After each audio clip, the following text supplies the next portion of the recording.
Jays on Rogers Sportsnet. Brought to you by your local independently owned Home Hardware or Home Hardware Building Center. Homeowners helping homeowners.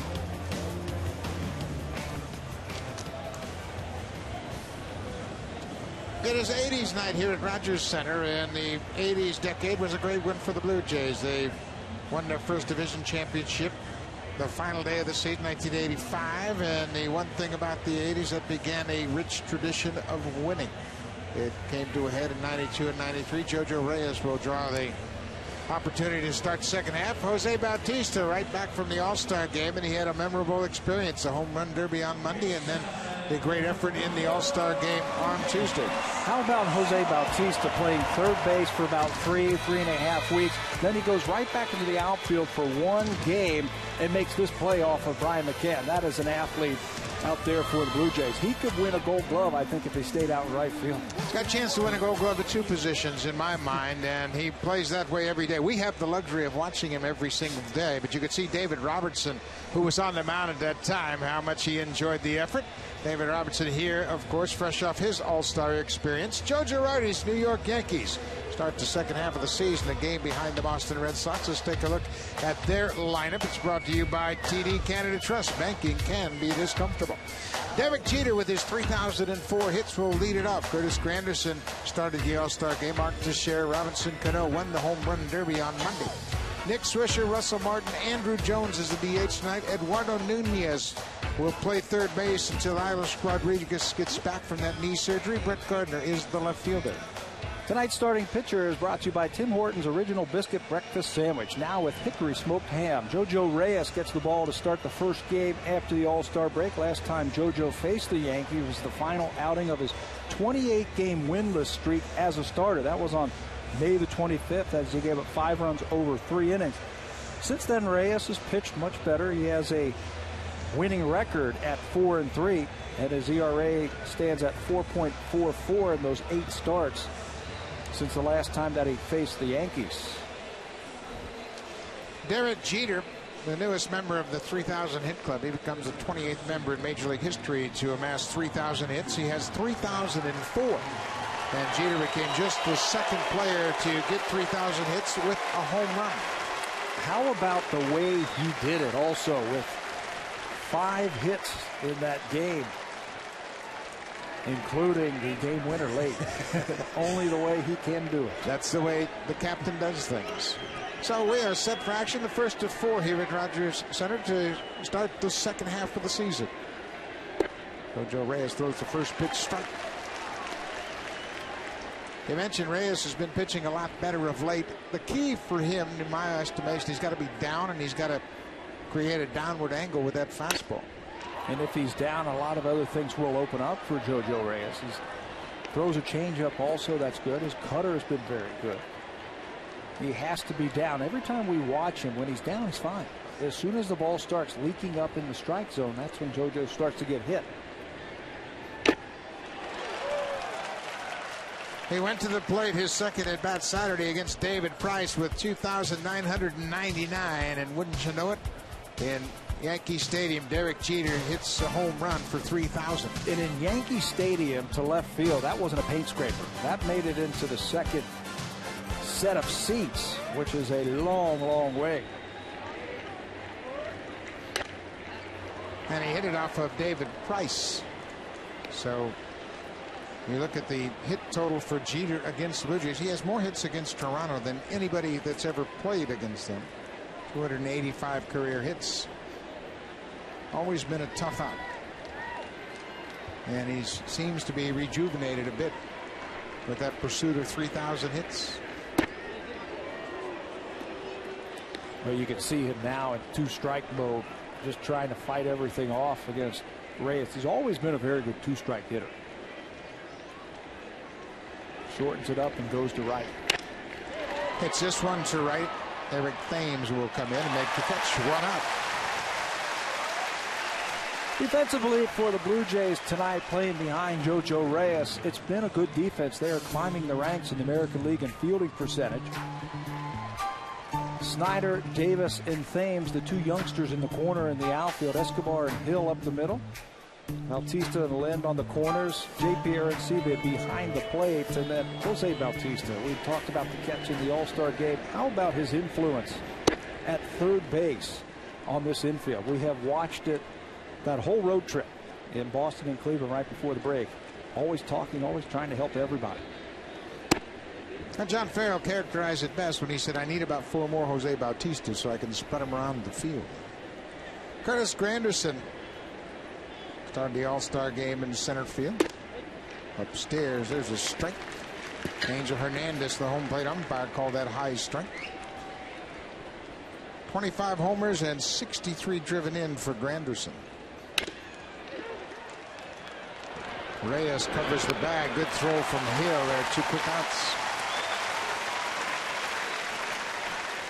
That might look like an easy play, and the Blue Jays performed it perfectly, but that's a tough play, and it's a tough play on Aaron Hill. He gets to the ball in plenty of time. Now he's got to lead his pitcher, and he's got to get him the ball so he can catch the ball and then find the bag. It's almost like a quarterback who's got to lead his wide receiver. Get it to him early, catch it, and get the out at first base. Executed perfectly by Hill and Reyes. So 2 outs here in the first. Mark Teixeira is set to face JoJo Reyes. There's a first pitch strike. Teixeira and Granderson, they both have 25 home runs. They're just the second pair of Yankees to hit 25 or more at the All-Star break. The first set, pretty impressive. Mantle and Maris in 61.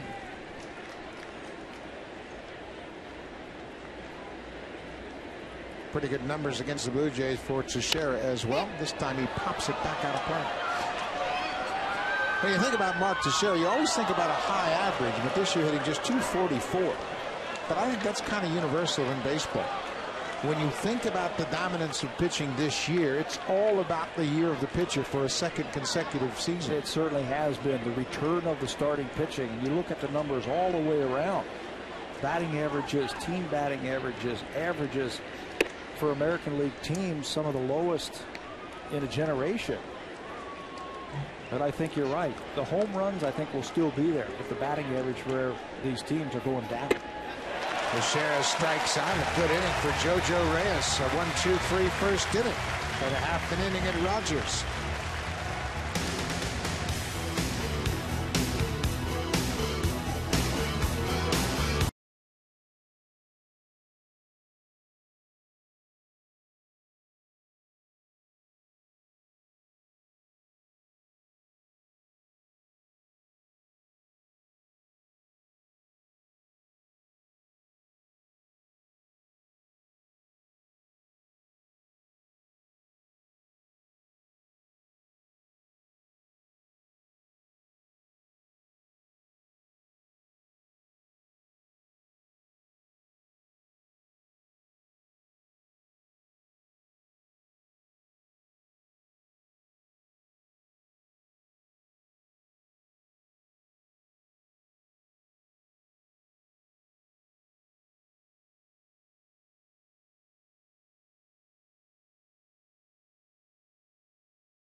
Night at Rogers Center, and baseball teams got into aerobics during the 80s, and a lot of guys were working out to a different style, and now John Farrell's team's all about weightlifting and conditioning, and they're starting to really be optimistic about the second half. 2 games under 500 at the start of the second half. Escobar, Thames, and Bautista. Boy, Eric Thames has brought a new dimension into this lineup.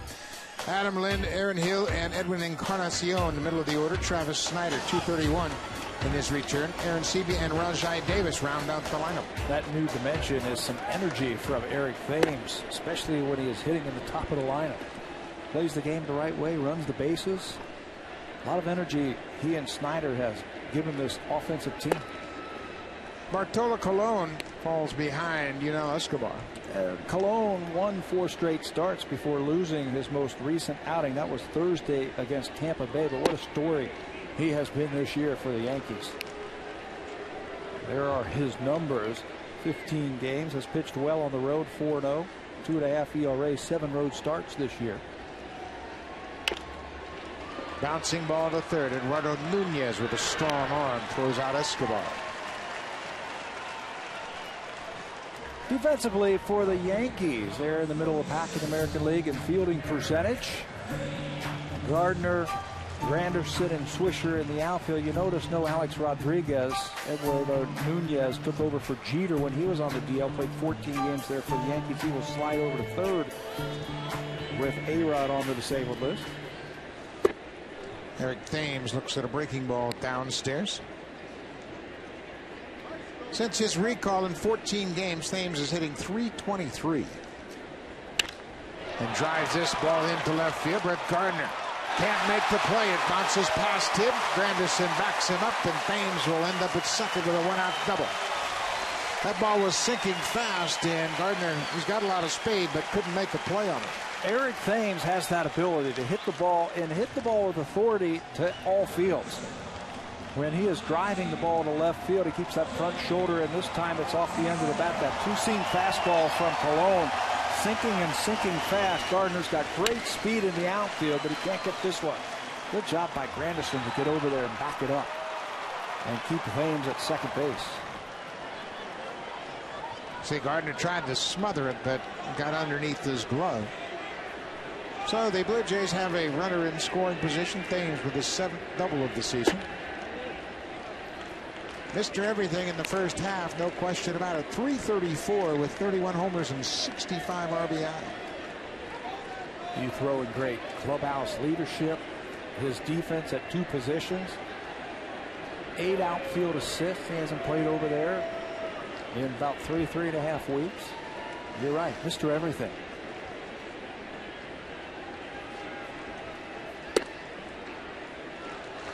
He certainly developed a great eye at the plate.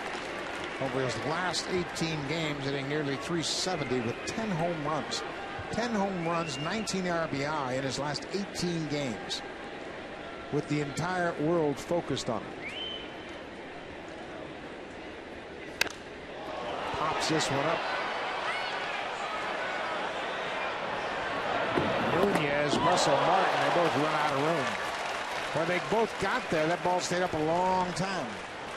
And anytime you can retire Bautista, you're going to do whatever you can. Jump into the stands, jump into the dugout, whatever it takes. But that camera was positioned perfectly because neither Martin nor Nunez could get there with the camera in the way. Blocked him. Yeah, right in between them. Russell Martin got to a good spot over there, but both he and Nunez couldn't come up with it. So Bautista has life. You were talking about the home runs that Bautista has hit in his last 18 games, and he's not hitting them against any call-ups or anybody like that. Young pitchers. He is taking some big-time players deep. Philly series, you got Kyle Kendrick, Roy Halladay, and Cliff Lee. They're pretty good. And Jonathan Papelbon for good measure in Boston. How about Chris Perez, the all-star closer for the Cleveland Indians? Bautista got him. And with it, Bautista will walk. So there are 2 aboard for Adam Lind. Well, that's the thing that impresses me. With so many things out there for him, the ability to drive in runs, the ability to hit another home run, he takes an awful lot of walks. He's patient. Again, it reminds us of the season Barry Bonds had in 2001 when he led the league in home runs and walks, had that magnificent on-base percentage. 75 walks now for Bautista, which leads the American League. Last year at the All-Star break, he had 54 walks. Adam Lind hitting .300 on the nose.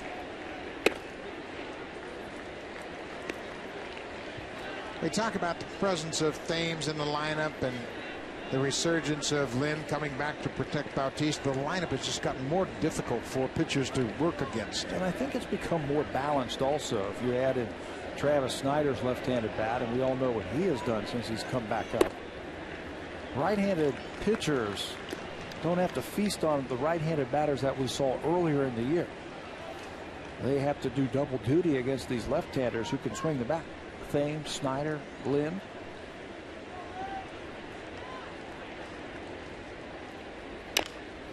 Bouncing ball to first. Teixeira has to back up. Flips to Colon. Bang, bang at first. Man, oh man. Lynn made it close with his effort down the line. Thames goes to third. Bautista moves into second. And Teixeira, just a reminder, hey, you can't take anything for granted. And the batter shouldn't take anything for granted with Colon on the mound. If there is a ground ball, and he just beat Adam Lynn just by about the length of his spike. That is how Bartolo Colon injured his hamstring on a play just like that. A 3-1 fielding ground ball from the first baseman to the pitcher. He went over there, pulled his hamstring, so he looked very slow getting over to first base. And I think that's why Russell Martin has gone out there to talk to his pitcher. I'll give him a chance to catch his breath as well. Joe Girardi very concerned. Larry Rothschild, the pitching coach, behind Girardi. And that's the last thing they need. They've just gotten Phil Hughes back off the disabled list. They don't need another starter to go down.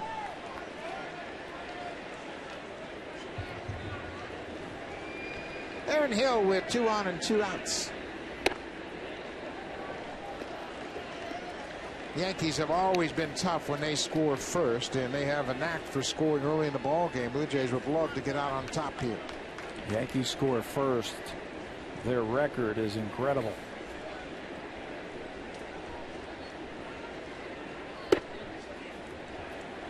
Yankees have scored the first run in 55 of their 88 games. The ability to give their pitchers a little breathing room.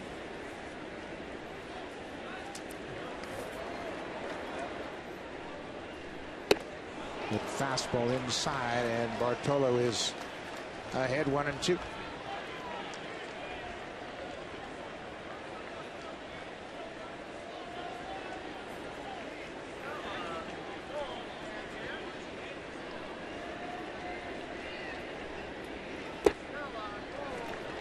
Two balls and 2 strikes. We're in the first inning. Eric Thames hit a double with 1 out. Bautista walked, and then they advanced on the ground out.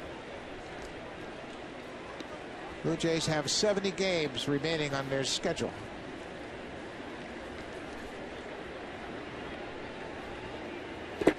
Working ball will be a full count. Colon doesn't look as sharp as we have seen him at the beginning of the season. He would get the ball and boom, attack the strike zone. Right now, it looks like he is pitching around some of these Blue Jay batters. Saw him in the early part of the season, April 20th, here at Rogers Center. He had a very strong outing, worked 6 2/3, had 7 strikeouts. Full count. Back up the middle, that's a base hit. Thames comes in, right behind him is Bautista, and there'll be no throw. Aaron Hill delivers a 2-out, 2-run single to center, and the Blue Jays are out in front. Well, one of the things that Bartolo Colon has been able to do this year with runners in scoring position and 2 outs, he's been able to shut down the opposition. He had only given up 5 hits for a 179 average this year with runners in scoring position and 2 outs, but Aaron Hill's a little bit better this time. Gets a pitch that is up, and with a nice short swing right back through the middle to pick up 2 RBIs. Good piece of hitting there by Aaron Hill. And that's timely as well. The number 5 hitter coming through just to take advantage of those 2 base runners in scoring position. Now Edwin Encarnacion, the DH. Encarnacion had 8 hits on the road trip, 8 for 27. Really starting to swing the bat a little bit more aggressively, more confident with regular at bats. Shoulders a little, or excuse me, the bat is a little bit flatter. He was out here early this afternoon taking some extra batting practice, and he was launching balls. Had a 4-hit game on the 8th of July against the Indians. It's real encouraging that he is primed to have a big second half. Even his takes are much better. Seeing the ball more consistently, not really flying open at all. Yeah, the shoulder is closed and his weight is on his back leg. He's ready to uncoil on those pitches. You see the stolen base numbers for Hill, very impressive. There's a drive, but that's well foul. He got the head up. Told you he was launching them today. In BP, they were reaching the second and third deck easily here in left center field. This time, just a little bit too quick with the trigger.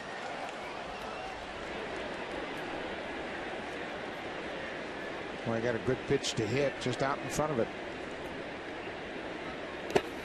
3-1. You're right on about Bartolo Colon. He's struggling. Doesn't look the same. Not as sharp. I don't remember him throwing so many breaking balls. Right. First time we saw him, it was all fastball. Here it is. He had that two-seam fastball working.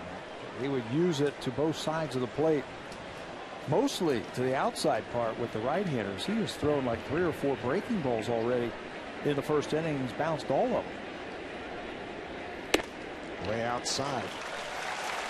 2 walks in the inning issued by Colon. He's going to get a visit from the pitching coach, Larry Rothschild. And while Rothschild trots out there, let's take a look at the scouting report.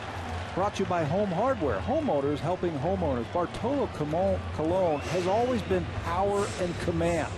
In his career, over 2,000 innings pitched and just over 700 base on balls. He's been able to throw it at 100 miles an hour, and he's also got great command. He needs to stay grounded. That means in his career, he's had more ground ball outs than fly ball outs, and he's got that great tailing fastball where he'll get the ball on the ground, and this has been the comebacker right here. It's been a comeback story for Bartolo Colon this year, and also he's got that comeback two-seamer that we were just talking about that he can put on the outside part of the plate to the right-handers. But so far this first inning, it hasn't been that way. And he had that very controversial stem cell surgery in the offseason that really rejuvenated his career. And he was somebody that they signed just kind of as a long shot, and he made the team in spring training. Travis Snyder swinging a red-hot bat with 2 on and 2 out.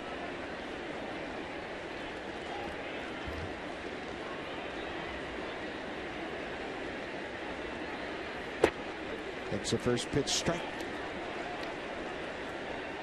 There it is. That was the fastball that has been so good to him in the first half of the season. And he'll throw it and throw it and throw it.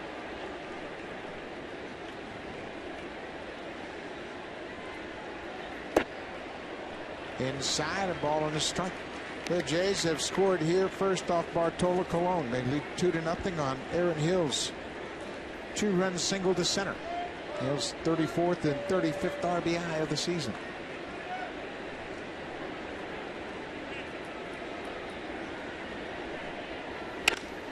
Base hit left field. Aaron Hill getting away. Gardner's got a strong arm. The throw is offline, and the Blue Jays lead 3-0. Travis Snyder continues to swing a hot bat. The ability to hit the ball where it's pitched. That has really benefited Travis Snyder since he's been recalled. Use the whole field. This time Colon goes away and he stays right on that pitch. He doesn't hit that 2 months ago. That's a ground out for Travis Snyder. Now it's a solid single to left field. Gardner throws well, but this ball is up the line, allowing Hill to sneak in with the inning's 3rd run.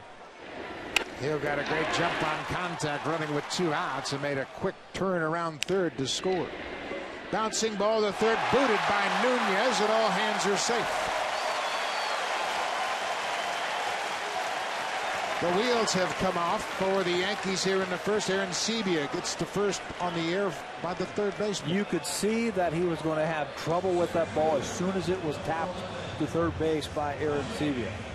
He could lay back on that and get the big bounce, but he charges it and takes the in-between hop. He's made 10 errors this year in limited playing time, and this one is just a careless error where all he has to do is lay back, catch it on the big hop, and he still has plenty of time to go to third to get the out. 9th man to hit in the inning. Rajay Davis goes after the first pitch. The Blue Jays have scored 3 here in the first. The Yankees have outscored their opponents in the first inning, 67-39 coming into this game. The Blue Jays have reversed that trend.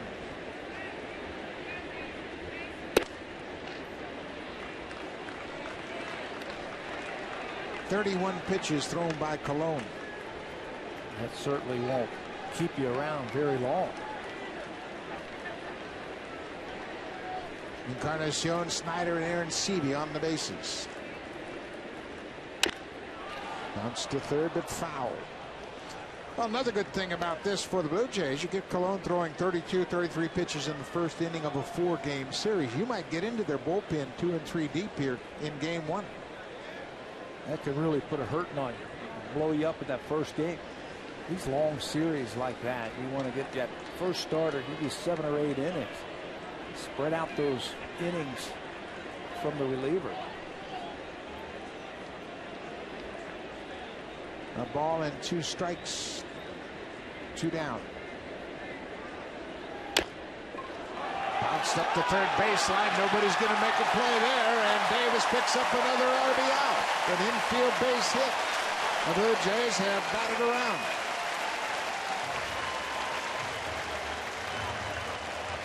Little bit of everything for the Blue Jays in this first inning. Well, the error certainly helped on the ball that was hit by Aaron Seavey. Right, Nunez at third base kept the inning going and gives Rajai Davis the drive in a run. He just taps it down the third base line. He couldn't stand at home plate and roll it out there any better than that. It's on top of that sinker and it just dies. Wasn't going to roll foul either. Back to the top of the order, Yunel Escobar. An anxious Yankee dugout.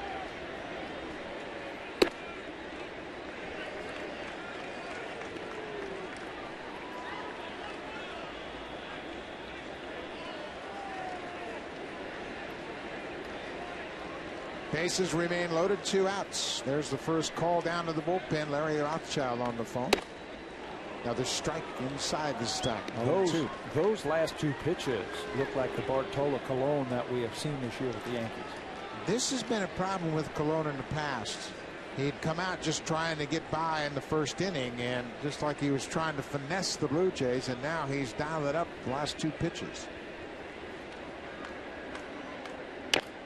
Another bouncer up the third baseline. Colon, no chance at all, almost swipes it away.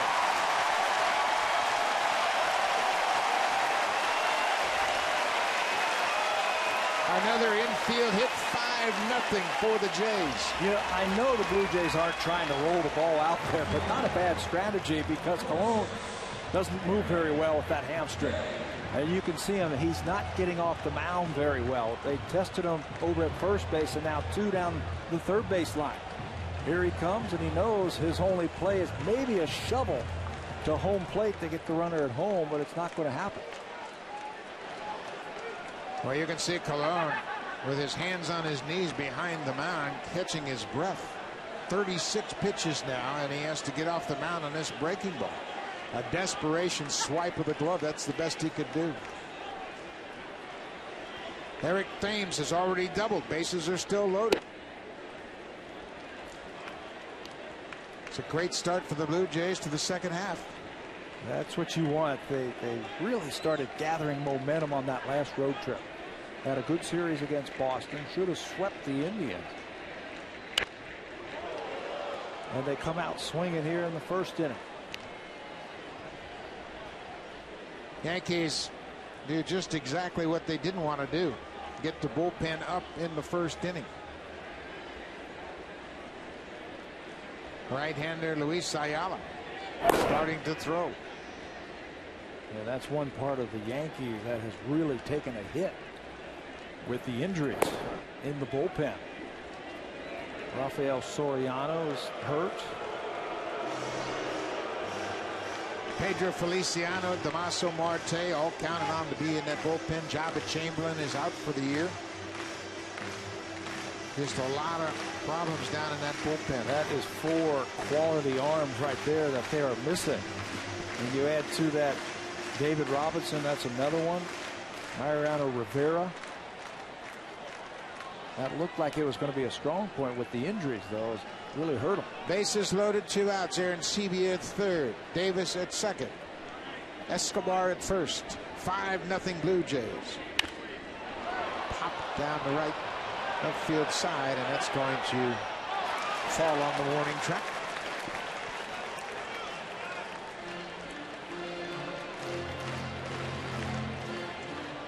Five hits, 2 walks, and an error have contributed to Colon's problems. Yeah, it's not like they've really hit the ball that hard. Fame's double was blooped into left field. Hill had a 2-strike hit right back through the middle, and probably the hardest hit ball was the Travis Snyder single to left field. But you can take him any way you can get him against the Yankees. Another pop-up down the left side. Long run for Nunez, and this one's into the seats. Nunez had a busy inning. Then over to the camera well, chasing a pop-up over there off the bat of Bautista. Had an error that proved costly on the Arancibia ground ball. Colon's running out of gas. He just is getting his sprints in now. Nunez, a couple of foul balls down the left field line. Not to mention a couple of dribblers up the third base line. Colon has thrown 40 pitches in the first.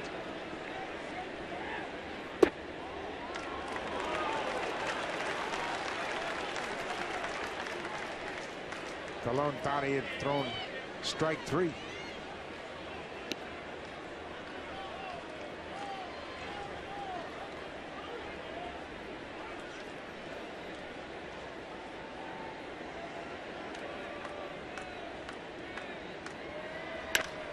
Driven to center field in deep. Curtis Granderson turns his back. It's bouncing and bounces out of the ballpark. 2 runs will come in to score as Thames has his second double of the inning. It's 7-0 Blue Jays.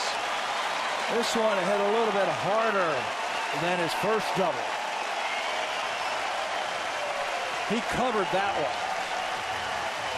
Colon tried to double up with a fastball, and Eric Thames was waiting for it.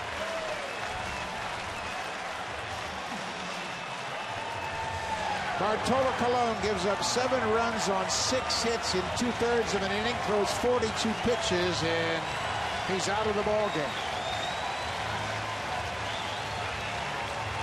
2 outs in the first. The Blue Jays have gotten into the Yankees' pen.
Think that that's just a mirage. That is 7 for the Blue Jays in the bottom of the first. 7 runs on 6 hits off Bartolo Colon, and there's still 2 outs, 2 men on. He had beaten the Blue Jays 9 times in his career with an ERA in the 3s versus the Blue Jays in his career, but he will be knocked out in the first inning. Luis Ayala will take over through 26 games this year. Ayala has pitched to a 133 earned run average, was signed by the Yankees as a minor league free agent back in February. Jose Bautista drills it, but foul down the left field side. Bautista walked and scored his first time up. We are in the first inning. 7-0 Blue Jays.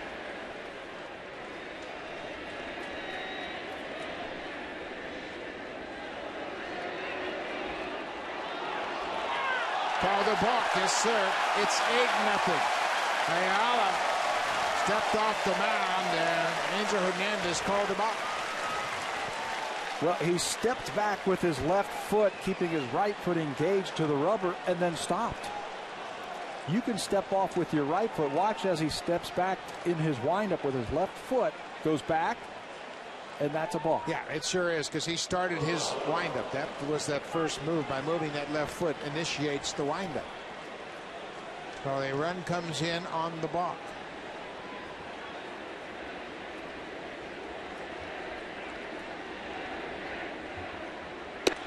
Inside. 1-2 to Bautista.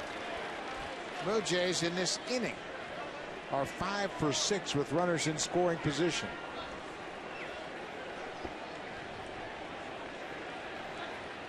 Thames with a pair of doubles. Off the end of the bat. Eric Thames with 2 doubles in this inning. The first Jay with 2 hits in 1 inning since August 2nd of 2010. When Travis Snyder had a pair of doubles against the same team, the Yankees.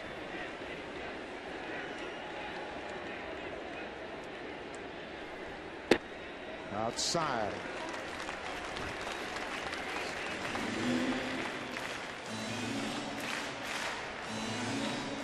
What more can go wrong for Joe Girardi's team in the first inning? We've had a balk, an error, a couple of walks, a couple of bleeders, a pitching change. And all the while, JoJo Reyes is hanging around the bench. Loving it. He's going to have to go through his pregame again. Way outside. Martin just saved a run.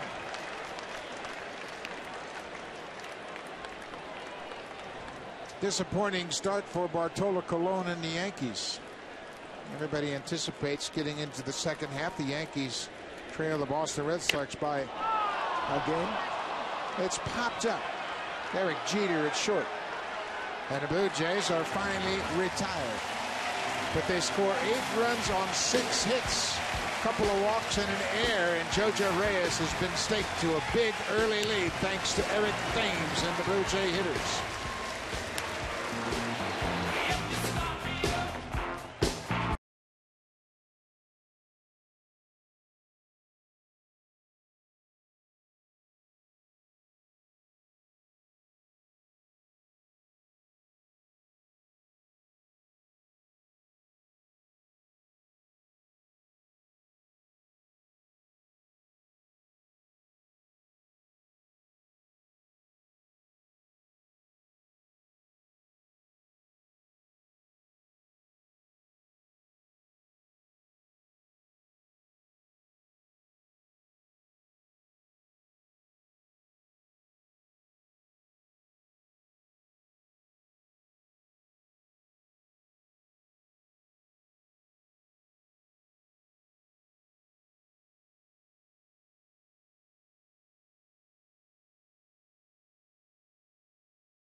Bartolo Colon with 1 out, and Lynn hits this ball to first, and Colon really had to hustle to beat Lind at the bag. Just barely got over there, but then he has to come off the mound here.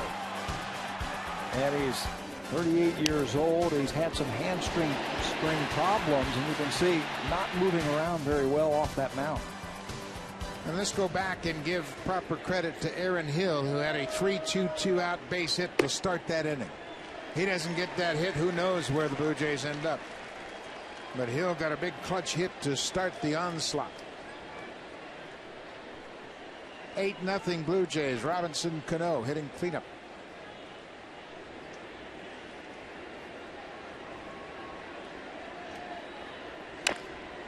Big bouncing ball to second. One out. Bartolo Colon, the starter for the Yankees, went just 2/3 of an innings, and it was a forgettable outing. Last time out, he gave up a season-high 10 hits and a season-high in walks and 4. This one not much better, just 2/3 of an inning, 3 earned runs. The error by Nunez opening up for 5 more runs to score. Did not record a strikeout and had a couple of walks, something that we haven't seen from Bartolo Colon. Francisco Cervelli, the backup catcher, chatting with Colon. And I'll agree with you, Pat. I think there were basically 2 balls hit hard. The second Thames double and the Snyder line drive base hit to left. Everything else found a spot, found a hole, a blooper, a bleeder, whatever it takes. But watching Bartolo Colon tonight, it was a different type of pitcher than the one we saw a couple of months ago. That one was, here's my fastball, try and hit it. Tonight, more curveballs, more changeups. Looked like he was trying to pace himself and get into the flow of the game. Good pitch on the outside corner. Nick Swisher is behind the ball in 2 strikes.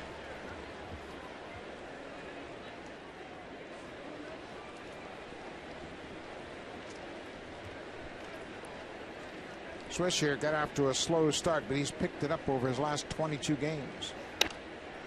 Stays on that ball and fouls it into the seats. Swisher's at 325 going back to the 14th of June. And it was a rough start for him. Last time we saw him, he was really scuffling. He was coming out early. He was trying a little bit of everything. Even veterans who have been in the big leagues as long as Nick Swisher has, at times they have self-doubts. How tough this game is sometimes. Another thing that might factor into it is the fact that he is a free agent at the end of this season. A lot of guys anticipating big years in their walk year and put too much pressure on themselves. Kevin Long, the great hitting coach for the Yankees. That ball is foul. You just have to keep working. You have to believe in yourself. The game's hard enough that you start putting that added pressure on it. Trying to put up numbers. Numbers just happen with good at-bats. That's what you should be thinking about. 2-2 cut on, and this Swisher strikes out. JoJo Reyes, the scouting report for him tonight. Did you take a look at my scouting report before? Drive towards home. That's what he has to do. That's what you were talking about earlier, about staying on top and driving towards home plate. He needs some strikes with his cutter, I think, tonight against this great Yankee offensive team, and he needs a low pitch count. He needs to get in and get out, keep those pitches down. He has been averaging about 17 pitches per inning. And that'll help his average. 1 pitch in and out. Russell Martin grounds to third base. JoJo Reyes has retired all 6 Yankees he's faced.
People have taken to the spirit, dressing up like the 80s, and a reminder of the top-selling albums of the 80s, of course, the Michael Jackson Thriller, right up there at the top. AC/DC, Back in Black, Dirty Dancing, signed Jennifer Grey, of course, and all that great dancing.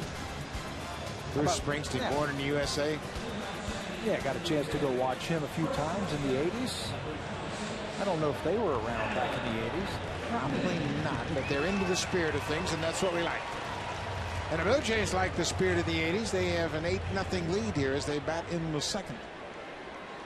Luis Ayala on in relief of Bartolo Colon, who started and went 2/3 of an inning.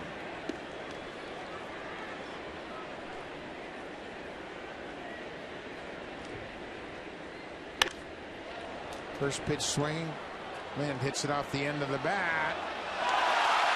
Nunez got all twisted around and couldn't make the play. That's a hard play for Gardner, the left fielder, because he's over in the gap with the left-handed hitter. And respecting the power of Adam Lind, Derek Jeter, the shortstop, probably had the best shot at making this catch. He would have a better angle on the ball than Nunez. Watching the third baseman here. He sees it. He starts backpedaling. Then right here tries to catch the ball over his head. And it falls in safely. As Nunez had trouble with the bouncer in the first inning, now has a trouble on a pop-up. It's ruled a double for Lind. That starts the second inning. And Eduardo Nunez has had a forgettable night already. He hasn't even come to the plate yet. Once again, Aaron Hill hits, and I think he had the biggest hit of the night so far. A 3-2 base hit with 2 outs. That scored the first 2 runs of that 8-run first inning. Stayed right on a breaking ball, hit it back through the middle. Boy, if Aaron can turn it on like the Aaron Hill we saw a couple of years ago, now you're talking about an offense that can score some runs. Up and down the lineup, Blue Jay batters have been putting the wood to the ball. Gets jammed there. Ayala checks Lind at second. 1 out.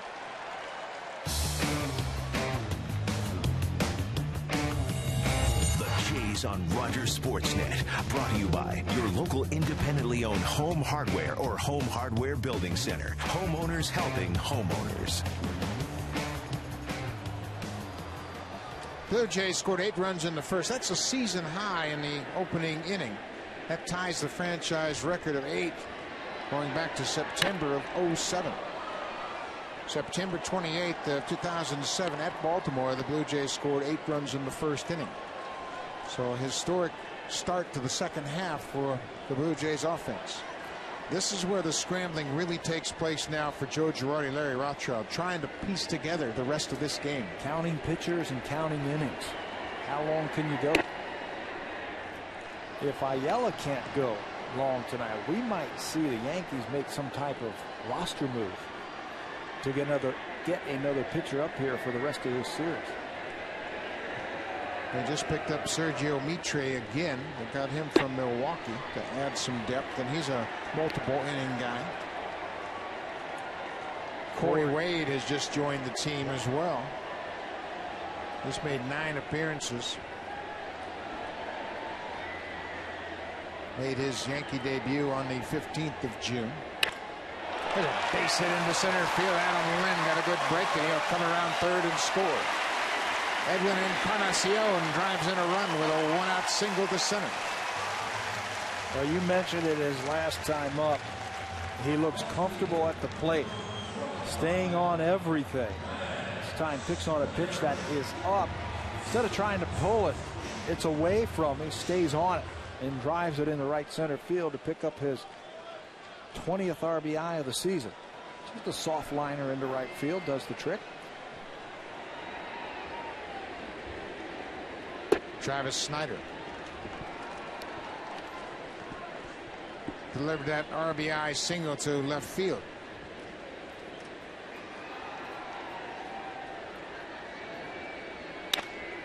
Out in front of that off-speed pitch. We're in the 80s night here tonight, and to give you an idea about some of the youngsters on this team, 17 current Blue Jays were born in the 80s. Travis Snyder was born 11 days before the 88 Calgary Olympics. Man, I feel old. Perspective, doesn't it? Wow. Well, Eric Thames is 24, Travis Snyder's 23, and this is his 4th season.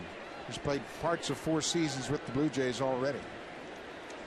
Came up, and in that first year that he was there, and Seed was just 25. Snyder had a 5 RBI game against the Yankees. Bounce. Jeter stays at the bag at second and gets the double play. Boy, it looked like Snyder might have beat the throw, but Jeter just camped out at second, waited for the ball, and made a quick throw to first. Big high bouncer. Jeter waits on it, unloads in a hurry. It's bang, bang at first.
Nation's most talented performers. Auditions are being held in Vancouver, Edmonton, Winnipeg, Toronto, Montreal, and Halifax. Canada'sGotTalent.com has all the date and location information. We're looking for acts of all ages. Sign up, show up. Canada's Got Talent looking for you. JoJo Reyes set to start the 3rd inning. It'll be Jones, Nunez, and Brett Gardner, 7, 8, 9 in the Yankees order.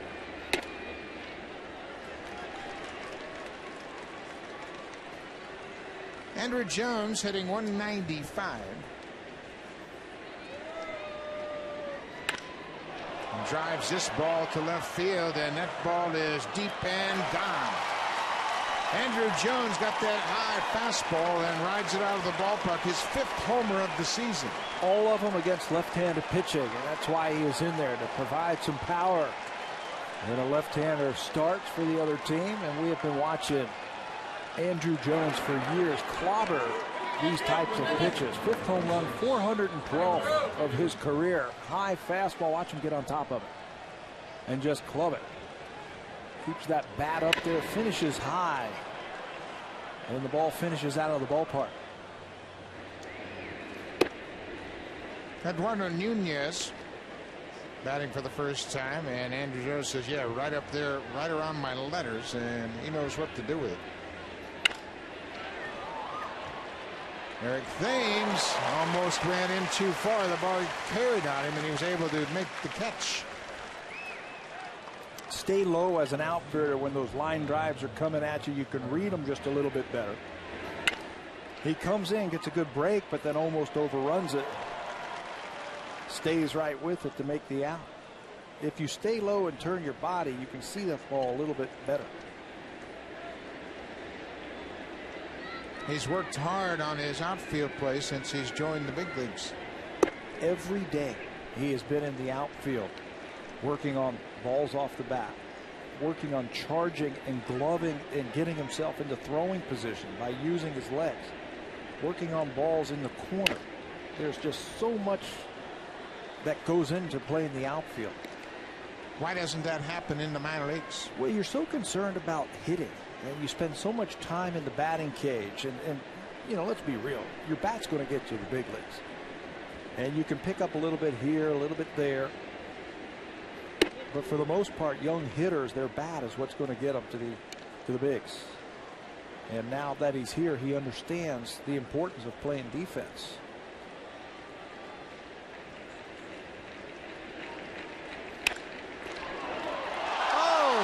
Gloved and knocked down by Escobar. Looked like he had caught the ball. It'll be a base hit for Gardner as he hit the ground. That ball popped out of his glove. Well, that would have been a circus catch right there by Escobar. And the Yankees would have been saying, geez, we hit the ball hard and don't have anything to show for it. They hit bleeders and get hits, but Escobar, as he dove for it, it looked like it got in his glove and then out. You're right. It's in, and then when he hits the ground, it comes out. Just couldn't squeeze it. Didn't have that ball in the webbing enough to close that glove, and it just popped right out once he hit that turf. Back to the top of the order for the Yankees, the captain, Derek Jeter. Yankees have scored a run here, the home run by Andrew Jones starting off the inning.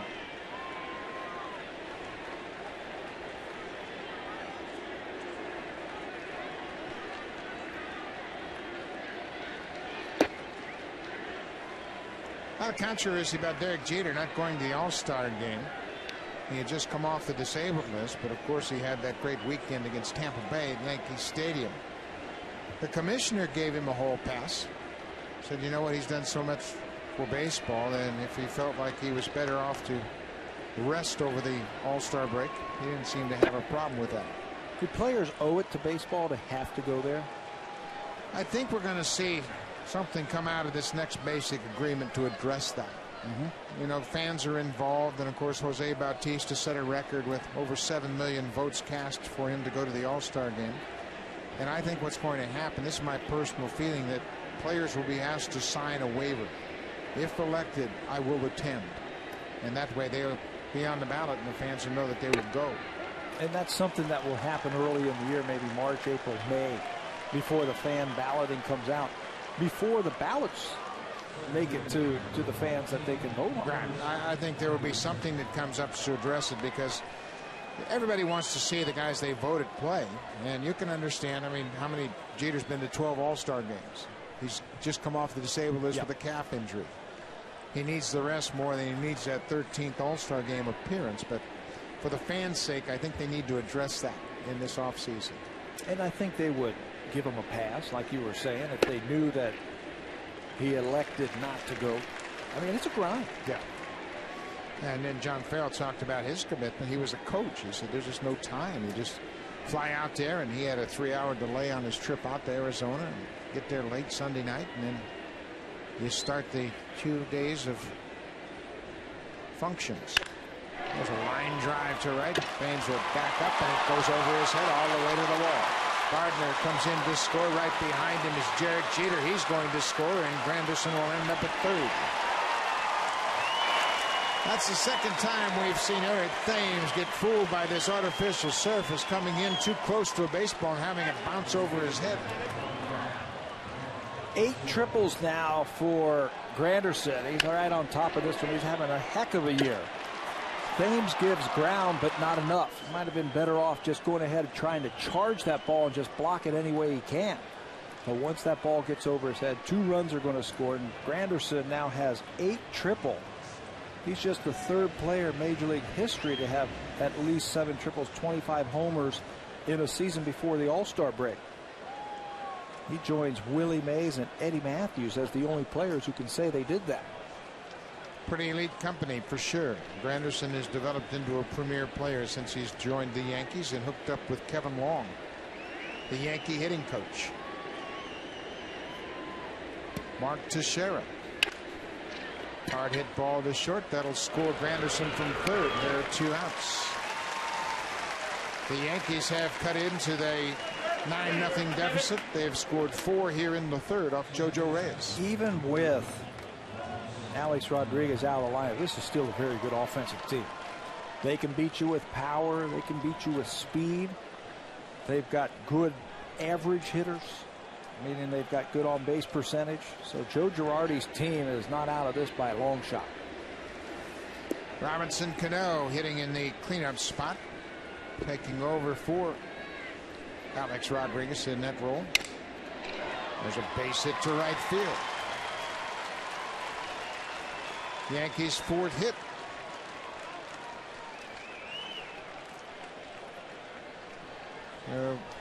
Jojo Reyes had that long delay after that 8-run first inning. Came back and had a 1-2-3 second, but now the Yankees have jumped on him here in the third. You know what I think he can't do is say I've got a 9-0 lead and I'm just going to throw fastballs in there and you guys get yourself out. I think the Yankees are just too good. He needs to maintain his same game plan. Use your cutter, use your changeup, challenge him with the fastball, keep the ball down.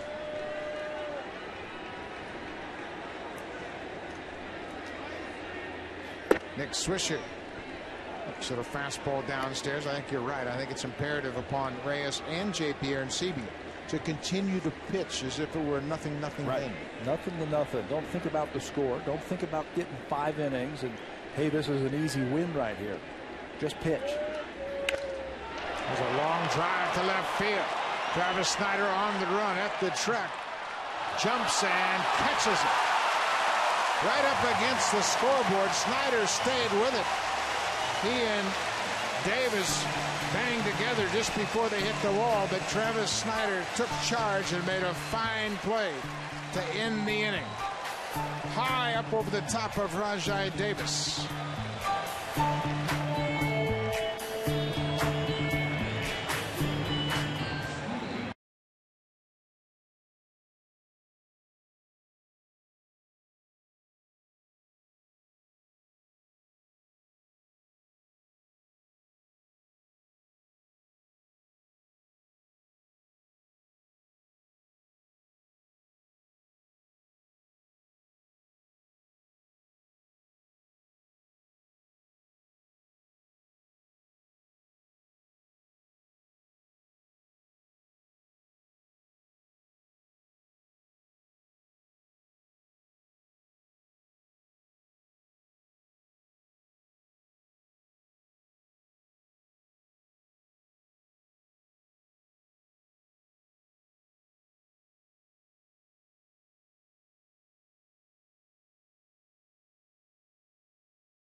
All the way to the wall in left center. Somebody's got to come up big, and it's Travis Snider this time, making a catch and getting a face full of the glove of Rajai Davis, but he stayed right with it.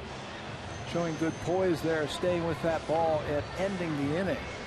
After 4 runs had scored, Hector Noesi now comes on for the New York Yankees, the 3rd pitcher already for New York. He is a rookie. He was a starter in the minor leagues for New York. Noesi was signed by the Yankees as an undrafted free agent in 2004, made his way through the farm system as a starter. This is his 3rd stint with New York this season. He was recalled on the 12th of June.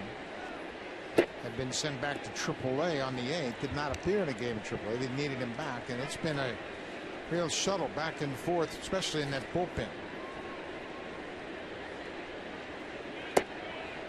J.P. Arencibia reached on a error by the 3rd baseman. He came around to score as part of that 8-run first inning.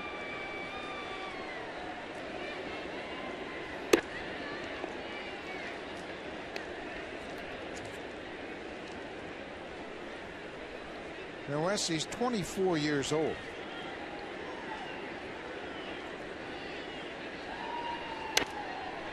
Down and away, pretty good spot with the fastball. This is his 7th season in the Yankees system. As Pat said, he's been primarily a starter throughout his minor league career. Breaking balls down and away. So he has all 4 of the pitches that you need. Curveball, slider, changeup, and fastball. Right now they need innings from this youngster. Made 27 starts last year in the minor leagues for New York. Fastball, and Aaron Sebia strikes out with 1 out. Let's check in with Jamie Campbell. He's got an update.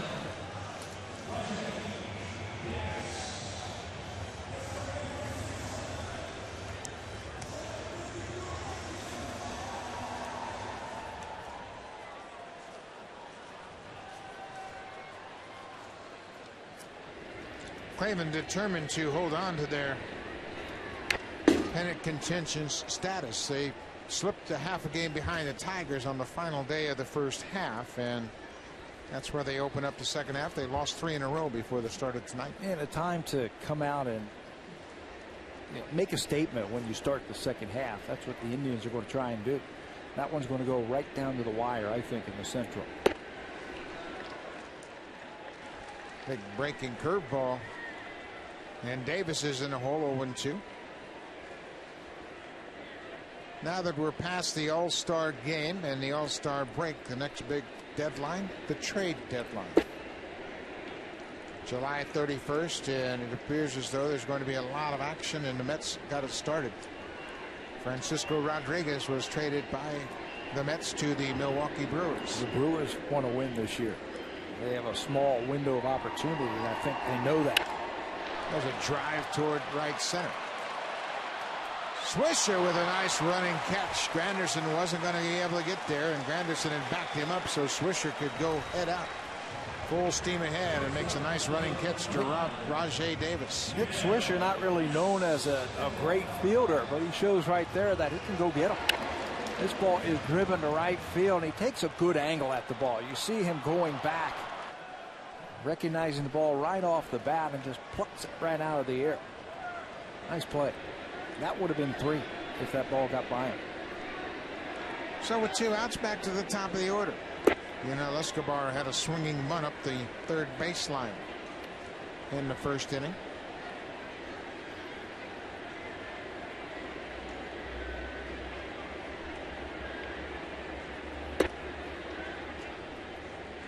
You can see Noesie's had a chance to be nasty. A crossfire arm action and a lot of good movement down and away from the right-handed hitters. And his breaking ball sharp and tight. Looked like a good pitch down and away. Pitched in the Futures game last year for the Yankees as a representative of the world in 2010 in that Futures game. Taking all the way. There's a strike.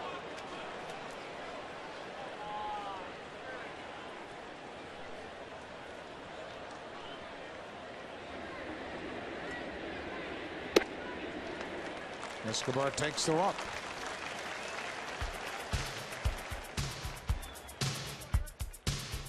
It's Canada's best-selling car 13 years in a row. Honda, the official vehicle of the Toronto Blue Jays.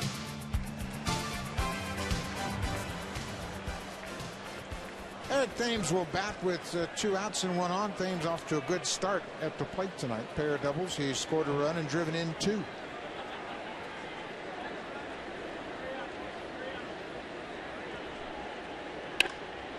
Hits this ball hard, but right to Jeter.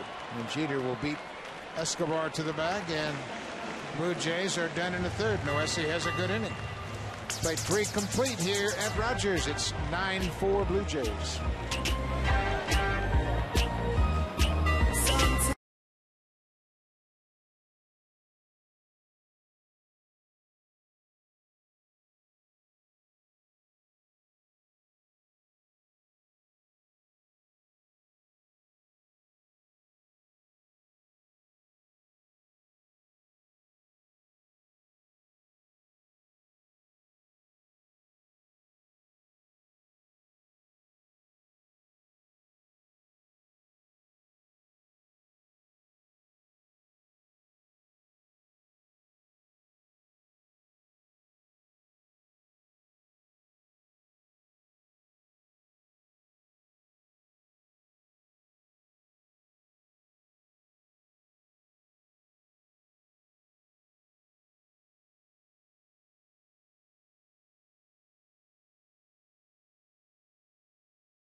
John Farrell. And John, the prospects for the second half look to be very positive if Eric Thames and Travis Snyder continue to swing the bats the way they have tonight.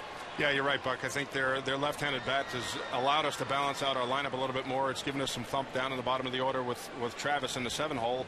He again made one heck of a play to end last inning, showing both sides of the game, and we'll need every out, every run that we can score here tonight. What do you tell a pitcher when he's up 9-0 early against the Yankees? You know what's the biggest thing is to not take into account the scoreboard. He's still got to use all of his pitches. He's still got to execute a game plan, and when he's down the zone is when he's been best. John, thanks for your time. Okay, guys. Well, that's exactly what we thought about Jojo Reyes. You just have to discount the scoreboard and make sure you focus on this Yankee lineup, because as we've seen in the past, they can come back and score in bunches. I would think that it would be easy as that ball is grounded to Escobar. When you're up 9-0 and you say, okay, I'm going to throw my get ahead fastball. BP fastball, here it is, first pitch, I'm going to get ahead, strike one. Now the Yankees start turning on it and hitting it. And Jojo Reyes found himself in hot water after the home run by Jones. Gardner got a hit, a walk, another triple. The Yankees came out firing last inning. Well, they have a pedigree, that's for sure. They have one thing on their mind, and that's running down the Boston Red Sox and getting to the postseason. Derek Jeter has said it several times since he's come to the Yankees. The only thing that matters with New York is winning. Andrew Jones hits it to the third baseman. 2 quick outs. They mentioned the 80s. That was really the start where the Blue Jays learned how to win. On this date, 1985, the Toronto Blue Jays had a 2.5 game lead over the New York Yankees. The Tigers were right there in third place. It was a very tough division. Look at the depth of that division. How about that? Milwaukee had a great team, and they were 10 games under 500. Boston. What about Cleveland? Pretty good Cleveland team. Blue Jays would win their first division championship on Saturday afternoon. Doyle Alexander pitched a complete game. Ron Hasse flew out to George Bell in left to end the ball game. There's a pop-up playable for Bautista over near the Jays dugout. Good inning for Jojo Reyes. Just 7 pitches in the fourth to dispatch the Yankees.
October 5th, the Jays clinch the East. Doyle Alexander on the mound, pitching to Ron Hasse, and the crowd was on their feet. George Bell, the left fielder, makes the catch, and the Blue Jays would go to the postseason for the first time in franchise history. And George Bell is here tonight, sitting with Paul Beeston. They go back a long way, believe me. He's acting like the first time he's seen himself on television. And we're happy to say that George will join us here in the booth upon the level of excellence for his outstanding career. And he and Paul Beeston both on the level of excellence for what they have done to contribute to the success of this organization. George's a funny guy, boy, and he had a chance to talk to a lot of the Yankees and the Blue Jays around the batting cage earlier this afternoon. He had us in stitches. Talking to Cano. Jose Bautista.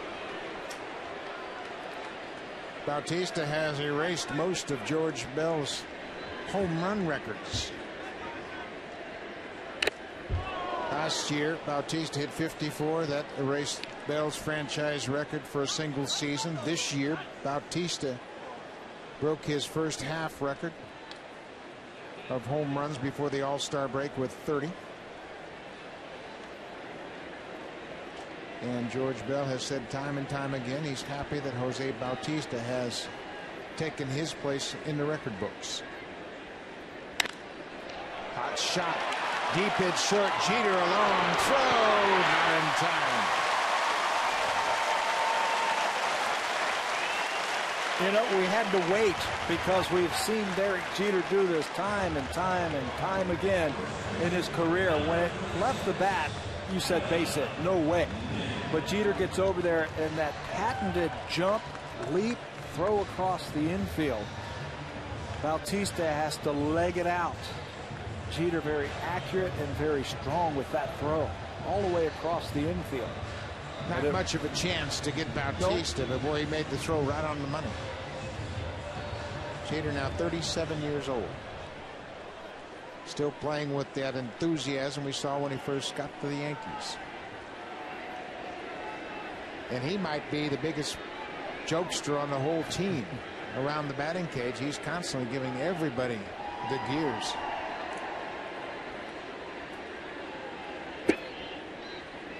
Adam Lynn has a double in 2 trips tonight, average up to 302. Well, he's quietly had a very good season.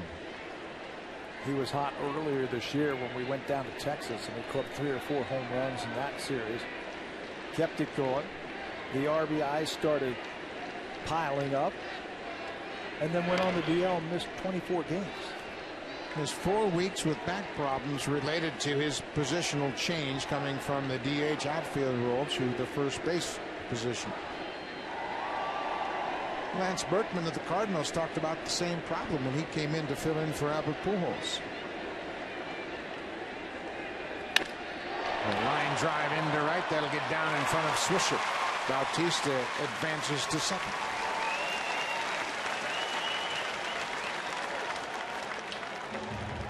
Save during the plumbing, heating, and electrical sale only at Home Hardware and Building Center locations. Homeowners helping homeowners.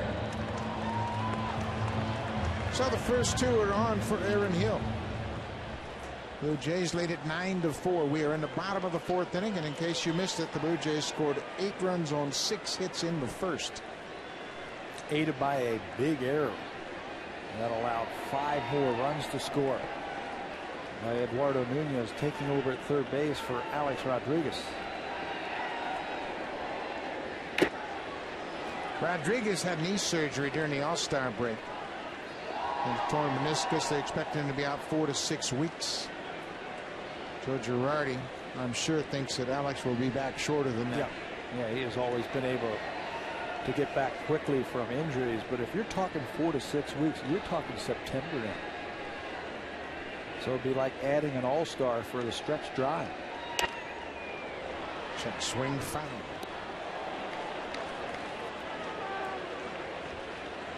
When you look at the second half schedule, the Yankees play a lot of teams sub 500 to start their second half.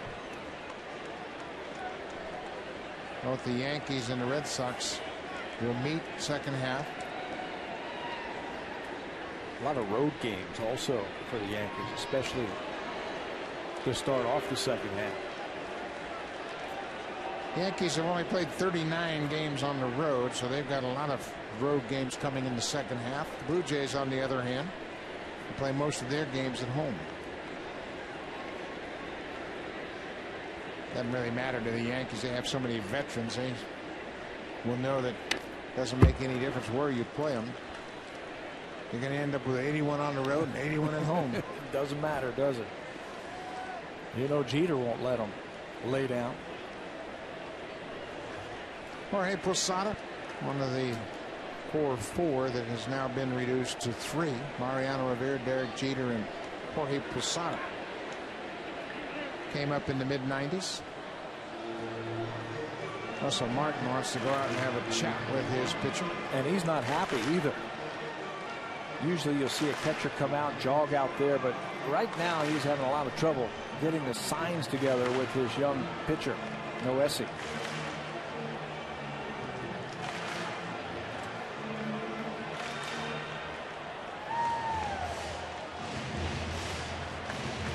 Everybody converges on the infield to make sure that they straighten things out. It's not exactly how the manager and the pitching coach envisioned starting the second half. They're too deep into the bullpen. And the Blue Jays have had some kind of offensive night already. Every Blue Jay already tonight has scored a run. And we're in the fourth inning.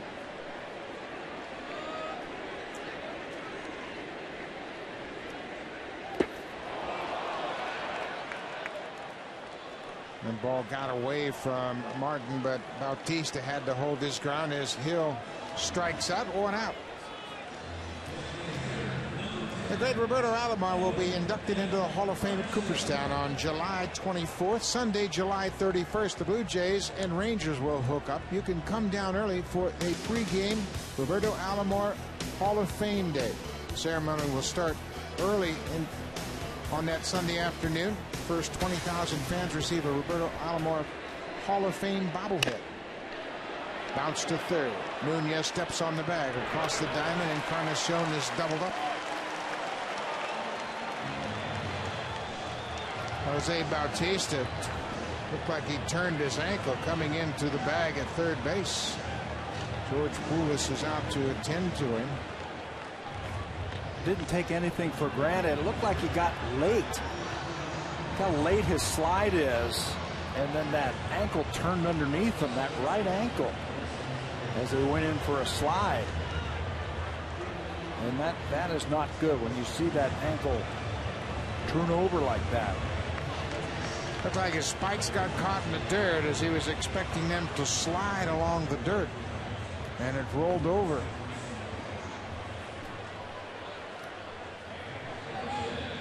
He's going to try to put his weight on it. But that is obviously a major concern.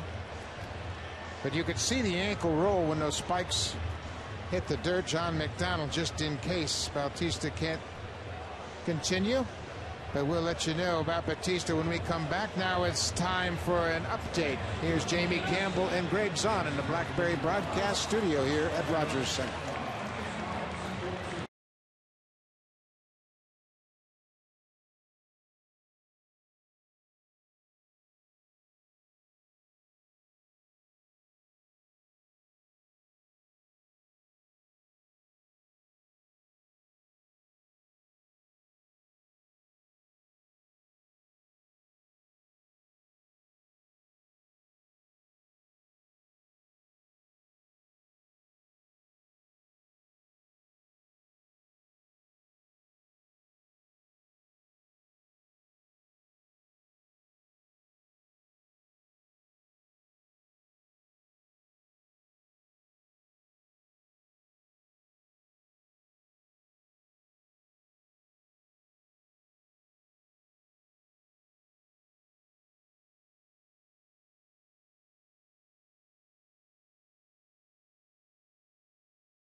Endorsement. Let's. Right. This way? Towards Tabby. Okay.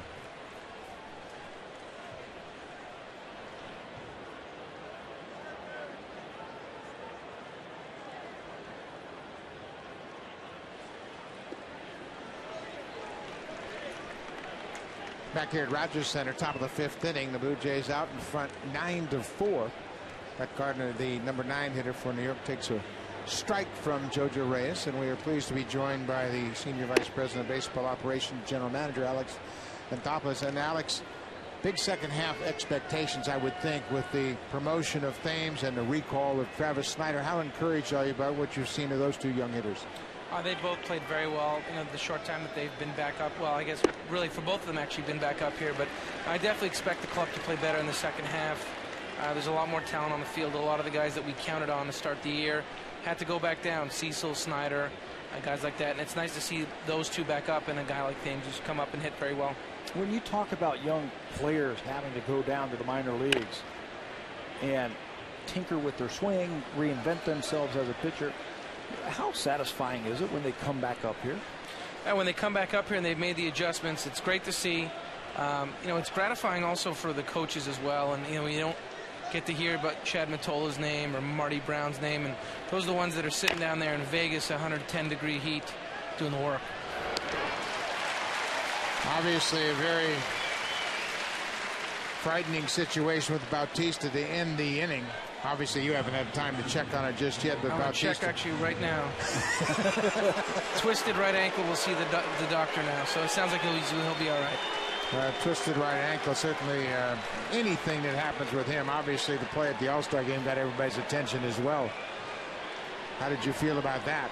I've been asked about that a lot, and I didn't really react to it. If he had dove head first, something like that, or come crashing into the wall and made a catch, we've seen a lot of players hurt their wrists. I would have been more concerned, but the fact it was a sliding catch, feet first, he had his feet to brace himself.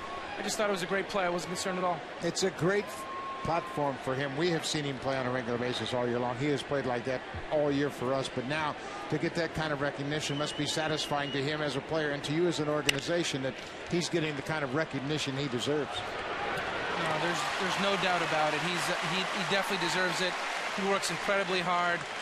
I think it's, you're even more proud of the fact that this guy was the all-time leading vote getter.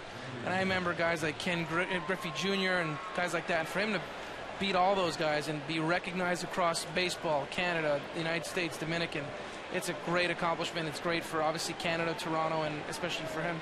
Brett Laurie makes a step forward tonight with a start down in Dunedin. What have you heard about his start tonight? I just gotten some update on the two at-bats. I think one he struck out. I was told 4-pitch at-bat, struck out on a ball way off the plate. Second one, I think he grounded out to third base. So we get updates from our trainers down there. Feels good. He's chomping at the bit. We exchanged texts last night. Feels ready to go. He's a little like a caged animal who's been dying to get back in playing. So we're excited to have him back, and hopefully he can get back to Las Vegas soon and be back to the player list. Well, Curtis Granderson, again, a bang-bang play at first, and Granderson beat JoJo Reyes to the bag. That's been a play that has really hurt JoJo Reyes this year. He's a left-handed pitcher. He falls off towards the third base side. Watch him here. So he's a little bit late getting over there, turning around, and Granderson with that good speed just beats him there. JoJo got off the mound in pretty good shape. Granderson just runs better than JoJo and had a step lead on him. So now there are two outs with Granderson at first. Kyle Drabek. What's the schedule with Drabek and how has he progressed? His last two starts were pretty positive. No, he pitched very well his last two starts. He actually was throwing tonight, got hit a little bit, was taken out in the third inning, had an issue with his left arm, his left shoulder. It's not going to be anything severe or anything serious, but it was precautionary. I didn't obviously get the details. But no, he's doing very well. He's throwing strikes. He's much more composed. Stuff is still there. He's up to 97, and I was just actually talking to our AGM, Jay Sartori, in the box, and we were talking about Kyle, and knowing that Las Vegas, the numbers aren't necessarily going to be great, and even a guy like Brett Cecil, when he was down there, took a little over a month or more than that to really get going. He scuffled for quite a few starts, so Kyle's going to be fine. Could take a little bit of time, but his stuff is there, and we still think he's got a chance to be a very high ceiling front of the rotation type starter. What do you want to see from him where you say he's ready to come back? I'd say one, pounding the zone with the four-seam fastball and being able to get ahead with that. The other stuff, he's going to always have that changeup and that curveball, but really getting ahead with that fastball and also not being rattled when he does give up some runs. And Las Vegas isn't the worst place to be with that respect, because you're going to have to learn to maybe give up some runs early and grind your way through it and go 6 innings or more. And that's going to happen when you pitch against teams like Boston and New York, especially in those environments. You mentioned about Brett Laurie. Next step, What is that for him? What's the progression, and are you anticipating him here in the next couple of weeks? No, I really don't know. I mean, I'd love to say he's going to be here soon, and that's my hope. But again, he's going to have to continue to play. I guess he's just starting now in the Florida State League. He's going to end up doing that. Assuming he does well and the health is fine, then he'll be cleared to leave Florida and go back to game action in Las Vegas. And then we just want to see him get back to where he was before he got hurt. And like we had talked about, he was very close to being called up. Have the same quality of at-bats, be selective at the plate, and still play very good defense that he was playing. So how long it takes to get him back into that groove, I don't know. But the sooner he can get back to Vegas, it will be great for us. You have time to stick around for another half? Alex, thank you. Alex Anthopoulos will be back when we come back to Rogers Center. Blue Jays up by 5.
Fifth inning, and we are pleased to be joined by the general manager of the Toronto Blue Jays, Alex Anthopoulos. And Alex, let's look at your Double-A team.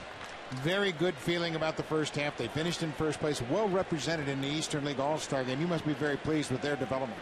Oh, we're very pleased. It's as talented a group of position players as we've had. A lot of scouts are telling us that you know, they're one of the better teams in the league, and rightfully so with all that talent.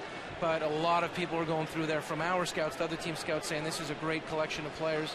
Just from a position player standpoint, I find it's one of the areas that's really lacking in the game. There's not a lot of really good ones, and we have a bunch of pretty good future big league players there. So it's a great group. Sal Fasano and the staff have done a great job there, and it's an exciting affiliate to go and watch. Break down Anthony Gose for us and his development. He's done a great job. You know, we tend to forget that he's only 20, and we talk about this great high ceiling Lansing outfield that we have. They're all 20 years old as well, and Anthony's in New Hampshire, and his strikeout rate is down from where it was a year ago. His walk rate is up, the power is up. Defensively, he's as good as he's ever been. He can throw. And you realize how hard it is to find a center fielder that can play Gold Glove defense and have it thrown on the boot. So, and the caught stealing percentage. He's got 41 stolen bases at the All-Star break, and his caught stealing percentage is significantly down. So he's made unbelievable strides, but he is 20, and we're not going to rush him, as tempting as it might be. We just want to continue to get him at bats. Are there some players there that have surprised you as the season gone along? Sure. I think Joel Carreño, who we added to the 40-man in the offseason, one of our starters, has really done a great job there. His stats are very good. Strikeouts are outstanding. He's got a very good slider. Moises Sierra, someone that missed pretty much all of last year. He was eligible in the Rule 5 draft. We don't want to take a chance to lose him, though we did debate it internally and figured, you know what, he's only been in Dunedin. He had a cup of coffee in New Hampshire 2 years ago. Is this guy really going to stick and get picked? But we just said we're not going to take that chance with his talent. So he's got a great arm. He's got great power. They said at the home run derby at the All-Star game, he just put on a show. But he didn't win, right? No. He didn't win. No. He was, but all of our scouts that were in there just said he was unbelievable. He's playing very good defensively as well, and he's young. And that lineup is just very strong. And another guy, Mike McDade, who was a 6th-round pick. He's a big man. He's a big kid, I guess. But he's probably the best defensive first baseman we have. and he's a Gold Glove caliber defensive first baseman, which you don't see a lot. And our former scouting director who's with us now is a scout, John Lalonde, and his staff did a great job. They got that guy in the 6th round, and that was a great pick, and he's done a great job. So those are the guys that aren't talked about as much, but they're having great years. He won the home run hitting contest. Yes, he's got great power. Like I said, great glove, great swing. He went to the Arizona Fall League last offseason as a young player, hit extremely well, so he's really made great strides. One guy that we hear about from other scouts, other team scouts, is the shortstop, Danny Echeverria. They say, and I've heard this from several veteran scouts, that he could play shortstop right now in the big leagues. Yeah, he's, I've gotten to see him quite a bit, but just the game reports we read from Sal Fasano each night. And Sal Fasano, obviously, we all know, played in the big leagues for a long time, says he's the best defensive shortstop he has ever seen. And for him, he was throwing around Hall of Famers like Omar Vizquel, which is incredible praise. The big question with Adeiny is his bat and how long it's going to take to come. But the tools are there. He's got some power. He's learning the game. We're trying to get him to be a little more selective. He's got such good hand-eye that he makes such contact that, again, if he does chase, rather than a swing and miss and get another shot at that pitch, he's going to ground out or foul out, and that'll ultimately lower the batting average. Alex, thank you so much for an update, a very in-depth update. Good luck in the second half. All right, guys, enjoyed it. Thank you. Alex Anthopoulos and JoJo Reyes set to go back and work the 6th.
Comfort zone. Our 80s night Blue Jays fans front and center watching a big Blue Jays lead here as the Jays jumped out to an 8-run first inning.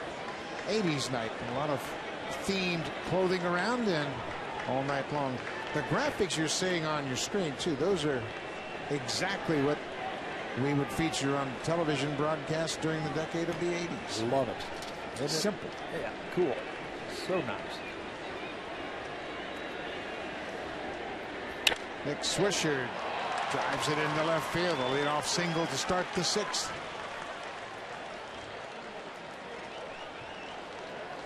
John McDonald came into the game defensively, taking over for the injured Jose Bautista. Bautista went into third base on a double play off the bat of Edwin Encarnacion and rolled over his ankle. And we heard it from the general manager, Alex Anthopoulos, that his report that came across his phone was that it was a sprained ankle and he's going to see the doctor. Hopefully it's just a couple of days, a day-to-day type of thing. You saw how quickly his ankle rolled and then came right back. Matt Laporta of the Cleveland Indians was out about 3 weeks with a high ankle sprain. There are all different degrees of ankle sprains, but a sprain sometimes can be worse than a broken ankle. That's what I was waiting to hear, if they had high ankle sprain, because you're right, those things can take 4 or 5 weeks to heal. You're in a walking boot and then you've got to get back into shape and baseball shape, but just rolling his ankle is a lot different.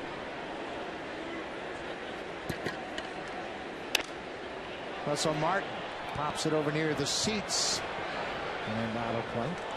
Well, that's the thing about Jose Bautista. He's going to play the same, whether it's in Arizona at the All-Star game or here with a big lead against the Yankees. He's always going to play it the same way, and he slid into third base. Caught the spikes in the dirt, rolled over that ankle. And as soon as we get any more information, we will bring you up to date. 1-2 to Russell Martin. Upstairs, 2-2. Officially, the news has come over the intercom. Bautista has a twisted right ankle and he is day to day. That's the official word. Just over McDonald at third base. Russell Martin has a base hit. Swisher will stop at second. And not a lot of give up in this Yankee lineup either. No, they have been through the war so many times. They've been through this down by a lot. They just go up there, put good at bats. That ball was up by Reyes. Wasn't hit that hard, and it just is over the glove of McDonald. Johnny Mac climbing the ladder and almost came up with it.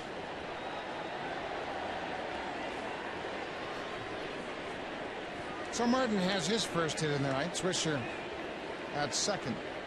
First two aboard here in the sixth. Andrew Jones hit a home run his first time up.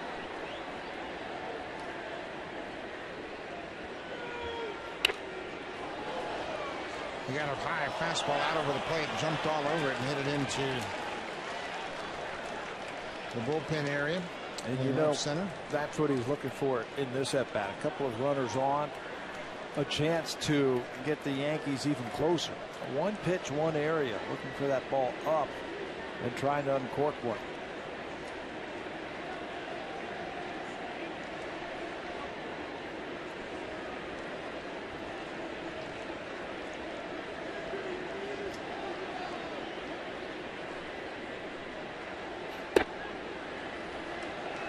Andrew Jones hit 51 home runs for the Braves in 2005. Phenomenal defensive outfielder.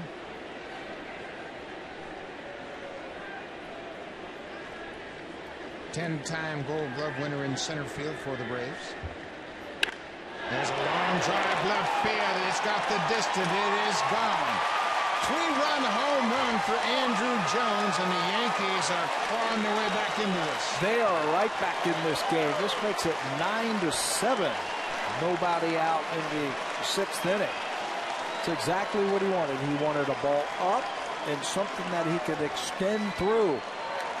He hit 2 home runs against the Blue Jays when he was a member of the White Sox last year, and now he's got 2 as a member of the Yankees. Stays square with that ball. Didn't drop that back shoulder. Stayed square and hit a laser into the second deck in left field. He now has 6 home runs this year, all of them against left-handed pitching. 5 times Andrew Jones has hit 30 home runs and driven in 100. And now he's a platoon player, but tonight he's doing exactly what the Yankees need. There's another drive to the gap in left center. Rajay Davis on the run. That's a nice running pitch. Little extra gear right there for Davis as he closed ground quickly. Not everybody in baseball has that extra gear like Rajay Davis. You can see from this angle where he is playing and how he just scoots and plucks it before it hits the ground. Saving extra bases. A little bit extra as he stretches out for that one. That's the first out of the inning. It's now 9-7 Blue Jays. The Yankees have scored 7 unanswered runs. They lead Major League Baseball in home runs coming into this game with 123 home runs. So they are never out of any game. Plays Perez, the left-hander, first to start to loosen up. Everybody's starting to stir down in that bullpen. Each one of those pitchers knows the situation, knows when John Farrell wants to use him. They'll go off and start getting themselves ready. They'll find out the lineup And who's coming up? Thing that presents such a problem for opposing managers, the Yankees have switch hitters in their lineup. Mark Teixeira, Nick Swisher, and they've also got a couple on the bench in Posada and Pena. So you can't really go matchup left on left, right on right. There's a little looper into left field, and that's going to get down in front of Travis Snyder. Brett Gardner, big turnaround first. He'll stop there. 4 hits in the inning, and John Farrell has popped out of the dugout. Looks like he's going to make the call to the bullpen. He's got Luis Perez ready, and JoJo Reyes will hand the ball over with 1 out here in the 6th. The Yankees have scored 7 runs on 10 hits, and the runner on base is Reyes' responsibility. Luis Perez when we come back to Rogers Center.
On with 1 out here in the 6th inning. Perez last worked on Sunday against the Indians. Had 2 innings of 1-hit relief.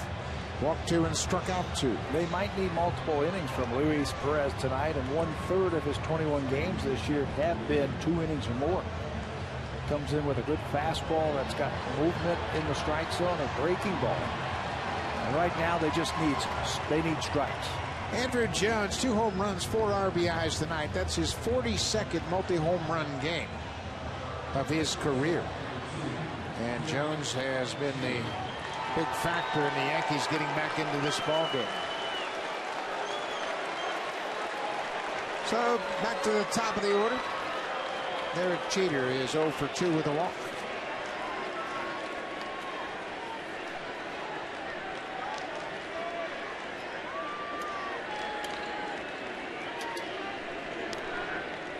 But Gardner always a threat to run. He's 23 for 33.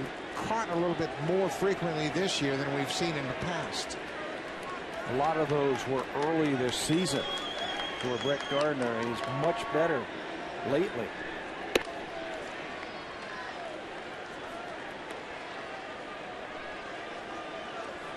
Jeter hitting .268 for the season.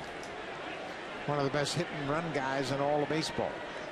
Hits the ball so well to all parts of the field, but certainly in this situation with Gardner, that's always a possibility. Stays right in there too, and Perez tries to go inside.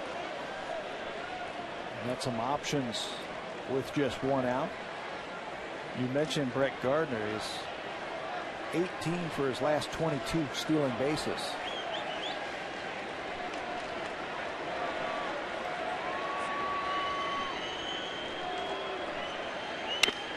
Bouncing ball up the middle into center field. Gardner will stop at second base. Jeter has his first hit of the night.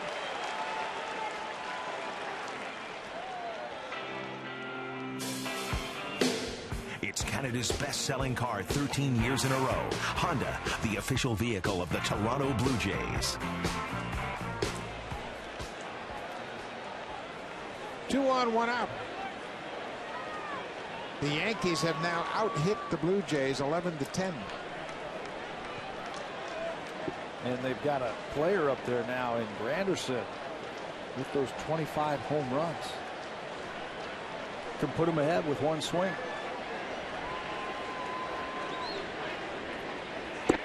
Takes the first pitch, strike.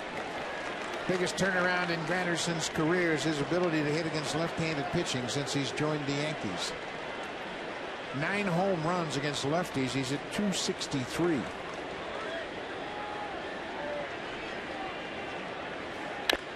Out in front of that pitch. Where there was a time when he was with the Tigers that you just roll the ball up there and he'd get himself out if it was a left-hander. But he's balanced now. He's spread out.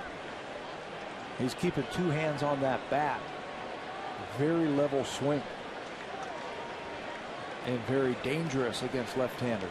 And Kevin Long had a lot to do with that. You can see Long and Andrew Jones talking about what they have seen tonight. But the Yankees have hit their way right back into this game. Appeal down at third, denied by the veteran Jerry Davis.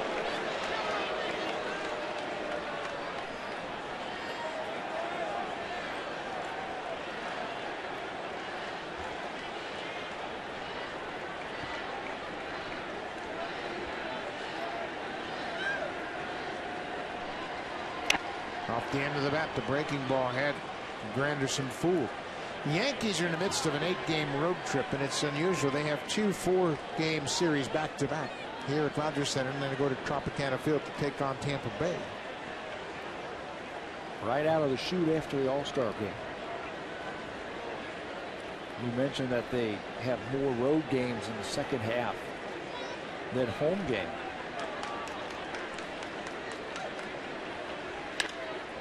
It's popped out of play down the left side. After they finish up with Tampa Bay, they go back to Yankee Stadium. Oakland's in for 3, Seattle for 3, and then Baltimore. So their schedule is very, very friendly. Then they go to Chicago to take on the White Sox for 4 before they head to Fenway for a weekend series, the first weekend of August. First and second, 1 out. Out in front of that off-speed pitch.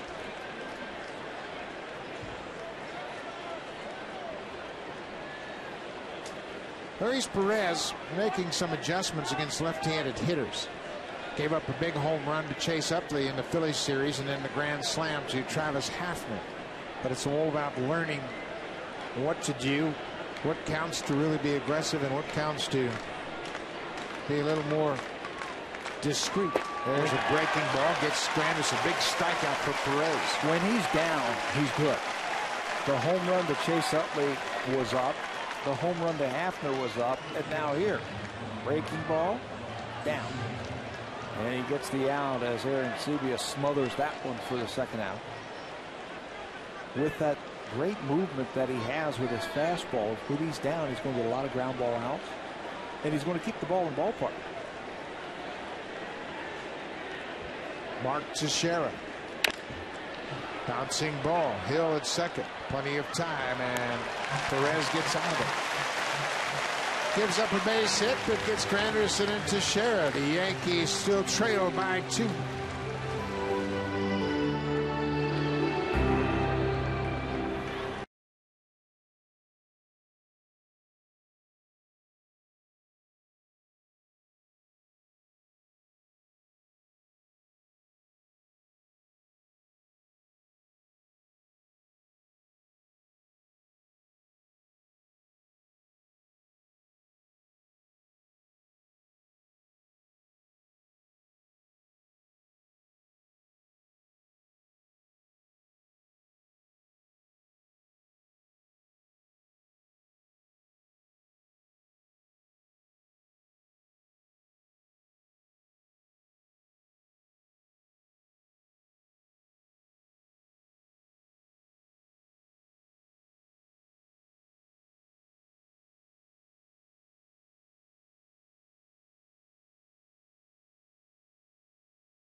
previous at bat when he reached base. Yeah, it looks like it wasn't just at third. You see him jam his foot on first base. A lot of times you can jam your heel or your Achilles tendon if you don't hit that base right, and you can tell something was wrong with Bautista. He made his way around to second base as he tries to walk that one off, and then this is the one we all saw where he rolled that ankle as his spikes caught in the dirt.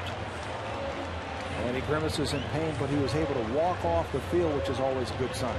Yeah, it sure is. George Poulos takes him down the steps, and he'll have that attended to. He was going to see a doctor in the clubhouse. I'm sure they've already had x-rays, so now it's just a matter of icing that ankle down, trying to keep the swelling down as much as possible. And stay off of it as much as possible, so John Farrell's going to have to figure out what he's going to do the rest of this game without his big slugger. It's an interesting game. The Blue Jays were up 9-0, and the Yankees have come back with 7 unanswered runs. Andrew Jones with a couple of home runs and 4 RBI. Jojo Reyes goes 5 1/3. He's charged with all 7 runs. He gave up 10 hits. Hector Noesi's done a nice job of shutting down the Blue Jay hitters.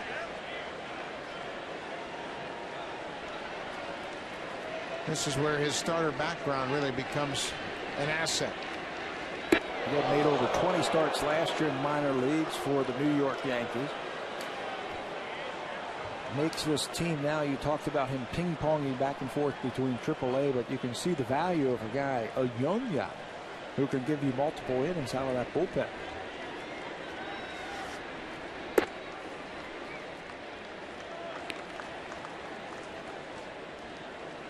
You know, Escobar has been on base twice. He had an infield hit and walked.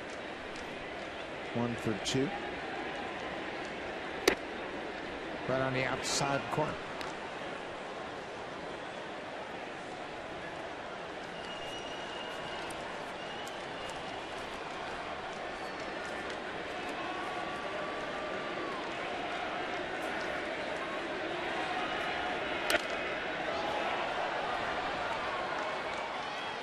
Go back and look at Jojo Reyes' line for the outing here tonight. Goes 5 1/3, gives up 10 hits, 7 earned runs, and once he got out of whack, he retired the first 6 he faced, and Andrew Jones snapped that with a home run in the 3rd.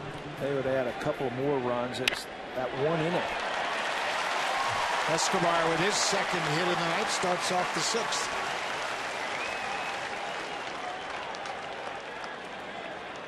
Save during the plumbing, heating, and electrical sale only at Home Hardware and Building Center locations. Homeowners helping homeowners.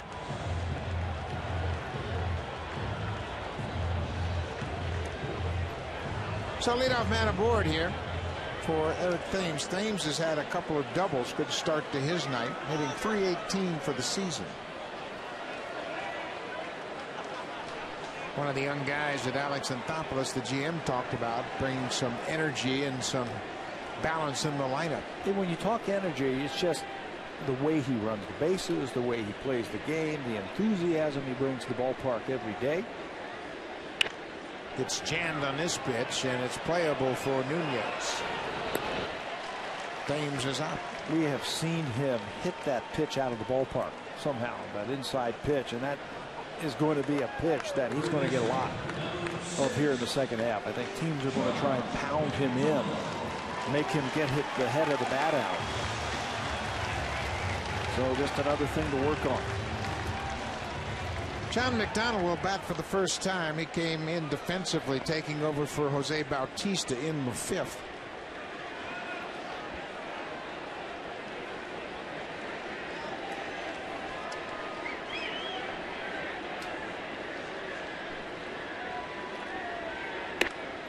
Outside, we talk about Noesi with that high 3/4 delivery. Everything he throws is cut to the outside part of the plate, and then he has a good slider and a good breaking curveball. He's got good command also for his minor league career. Noesi has averaged 8 strikeouts and about a walk per 9 innings. So he's going to be around the plate.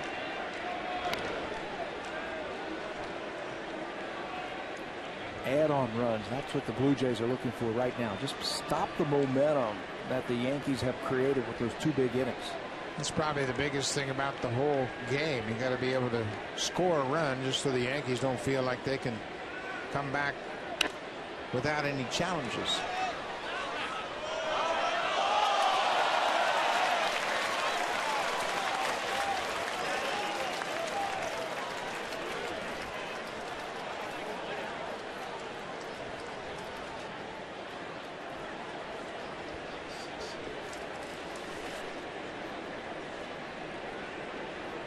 Noesi in his 4th inning of work.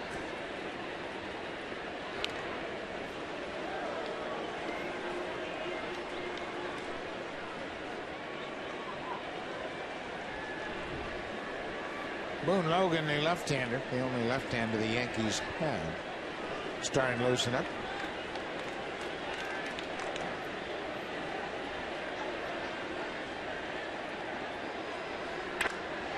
A base hit into center field for John McDonald.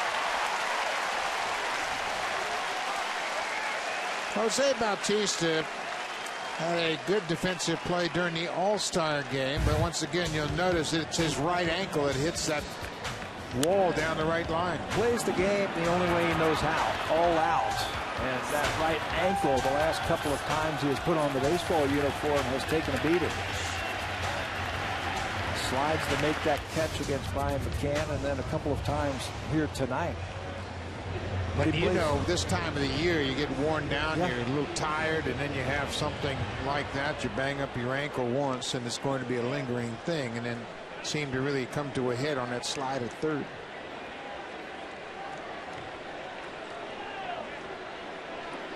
Well, Joe Girardi with a very slow walk to the mound. Adam Lind is the scheduled batter. He's got Boone Logan ready down in the bullpen. He knows how important momentum is. His team has fought back from 9-0, now just down by 2, so he's going to play percentages. What a job by Noesi. He will turn things over to the left-hander to deal with Adam Lind. It's Boone Logan. Yankees trail by 2. Blue Jays trying to stop the momentum here in the 6th.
And he has come on to face Adam Lind. 2 Blue Jays on with 1 out. The only left-hander that you mentioned, Buck, in the bullpen for the New York Yankees, so they're going to play that card right here, right now in the 6th inning. Logan, the left-hander, has done a good job for New York. He's held opponents to 2 earned runs in his last 14 appearances. And right now he's going to face Adam Lind, and he's faced him before. 8 times Lind has faced Boone Logan. He's looking for his first hit. Joe Girardi knows those matchups very well. The first pitch strike. Generally, when you get a left-hander to a left-handed batter, if he can command the outside corner with a fastball, he can have success. because the breaking ball looks like the fastball. They like to keep the breaking ball away from left-handed batter. You're right. If you can throw that fastball away, it'll open up that breaking ball away.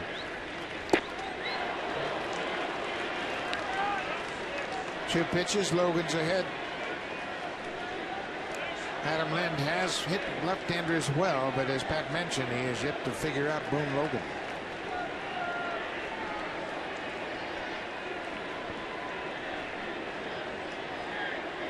Lind's hitting .314 against left-handers. Stays with that one, but pops it up Cano in shallow right field. Lind's retired. Blue Jays will look to Aaron Hill to deliver with 2 outs again. Got a huge hit in the first inning. Hit Aaron Hill. 2 out single to center field to get the scoring started.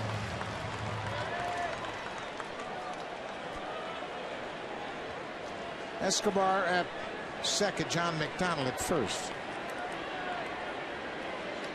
The Yankees have scored 7 straight runs to close to within 2.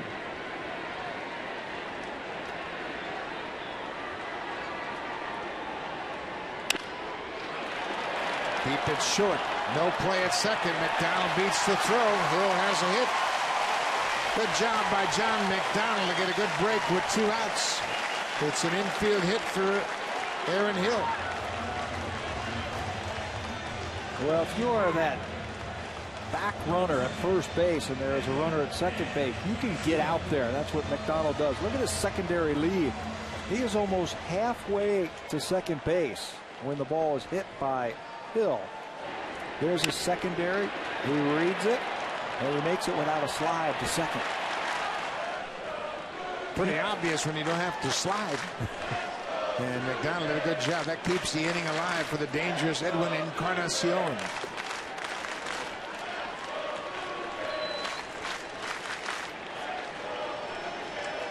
Well, the Blue Jays need a big hit. Something to get the life back in that dugout. It was there in the second inning when they scored their 9th run, but Yankee relief pitching has shut them down. Looking for that one big hit. Just foul. Escobar danced out of the way.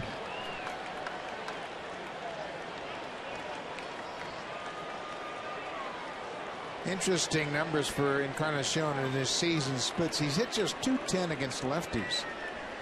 He's got better coverage on the outer half of the plate than he does on the inside part of the plate. Likes to extend his arms out over the plate. Bases loaded. Boone Logan facing Edwin Encarnacion with 2 outs.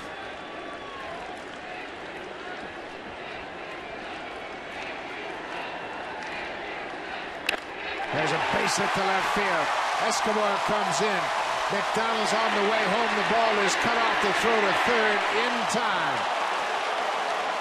And the run counts. Both runs count. Angel Hernandez emphatically pointing to the plate. Encarnacion delivers another key 2-out hit.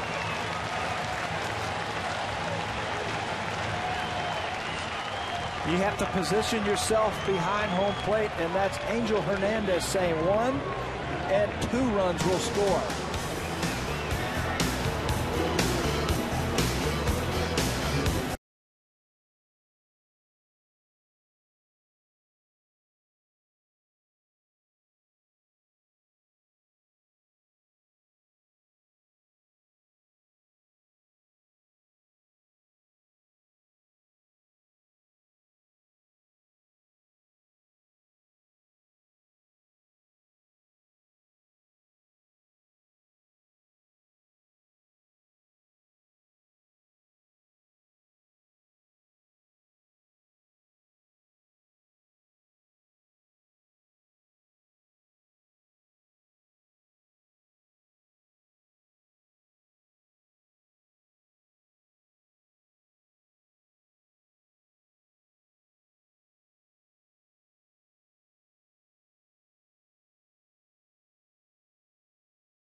Encarnacion delivers a base hit, and this is why it's important. Everybody runs hard. Especially that back runner, McDonald, coming hard. He's safe at the plate. But when that runner gets thrown out at third base, watch Brian Butterfield, the third base coach, point right away to make sure that that run crossed. McDonald slides across home plate before the out is made at third, and Butterfield making sure that Angel Hernandez is right on top of that play. Encarnacion gets a couple of RBIs. He's driven in 3 tonight. Whoa. Perez put one right over the top of Cano's helmet. Intentional or not, this is frightening. Wow. Take you a while to regroup after that. Top of the 7th inning, Blue Jays again with a 4-run lead. Cano making sure that next one was a little bit more friendly. 2 balls, no strikes.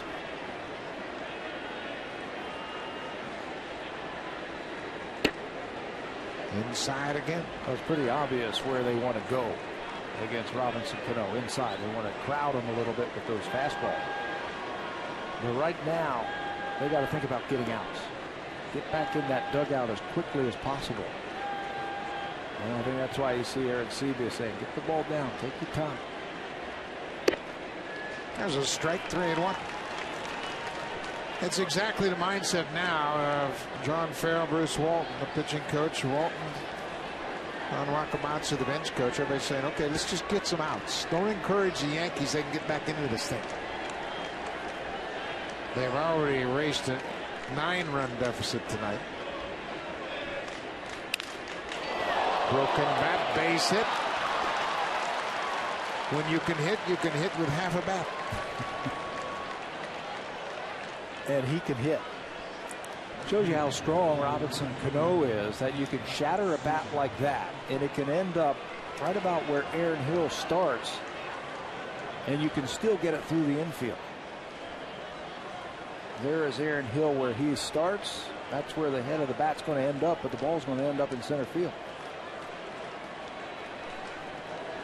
They mentioned the Yankees initially erased a 9-0 deficit. They made it a 9-7 game. The Blue Jays' largest lead surrender, 8 runs, and they did that 4 times.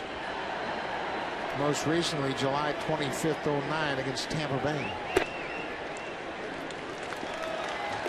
Flirting with danger up there, belt high and higher.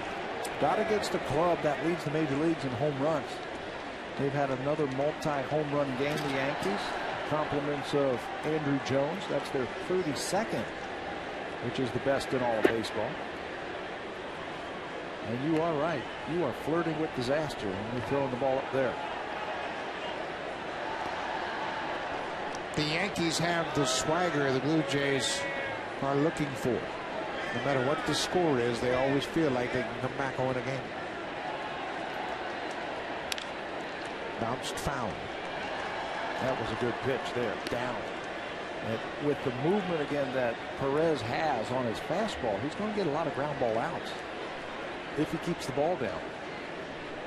Looks like Girardi's looking for somebody on the bench. Doesn't have a lot of options as far as pinch hitters on the bench. Jorge Posada is there.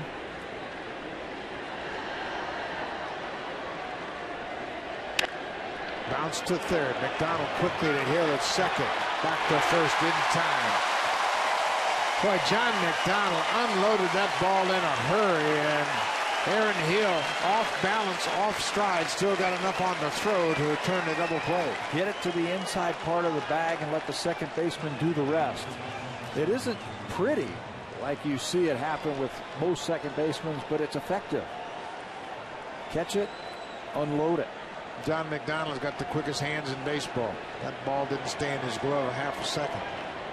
Big double play that erases that leadoff single. Russell Martin. Martin went to the All-Star game. His third All-Star appearance.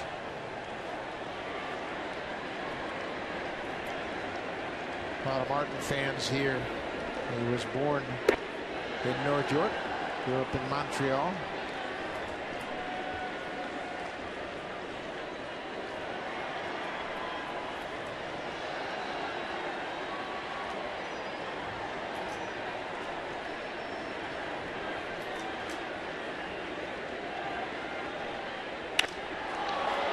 Fly ball deep center field, but Rajay Davis has plenty of room, and Perez gets out of the 7th inning. 2 good innings by Luis Perez. Blue Jays will bat bottom of the 7th with a 4-run lead.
Connected on East End, Ontario. The Rangers and the Marlins, West End Pacific. More baseball coming up on those 2 channels, and lots of baseball more to come.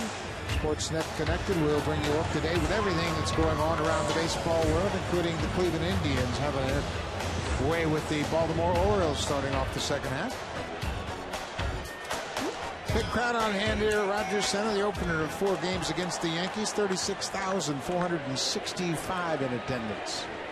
Should be a great weekend. The weather's beautiful. Big 4-game series before the Yankees leave town. Left fielder Travis Snyder. Ground ball. Cano behind second. Quickly unloads. Not near first base. Cano threw that ball a little bit before he was ready to. They might have been better served to backhand plant that right foot and have a little bit more on the throw and a little bit more accurate. Played it in front of him. Snyder hits it off the end of the bat. He plays it in front of him, but now he can't get anything on the throw. He's got a strong arm and just didn't get his feet underneath him enough to get a lot on the throw. You could see he was going away from the bag and it made a bad throw. Snyder gets an infield hit. Pitching change coming up when we come back to Rogers Center.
By the Yankees on the 29th of June. He originally was drafted by the Chicago Cubs, spent some time in Florida with Joe Girardi. Yankees had him 2009, 2010. He was a swingman, would start, work out of the bullpen, and he's back with New York.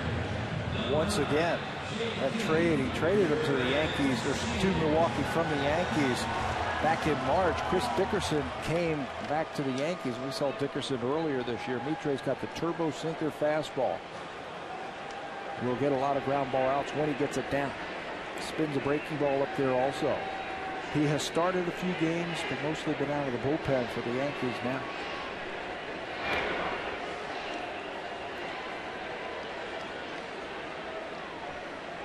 Mitre takes over for Boone Logan. Logan pitched 2/3 of an inning, started the inning because the left-handed hitting Travis Snider. But Snider would get the infield base hit. J.P. Arancibia pulls that inside pitch foul. That's about what you're going to get from Mitre right there. That fastball that's going to just dive in on you. So if you've got that scouting report, if you see it in the middle of the plate, go ahead and take it. It will dive out of the strike zone. Mitre is at his best when he has batters a little bit too impatient at the plate. Like Travis Snider was thinking about running. A little bit of a hesitation. Mitre picked a good time to make a throw to first.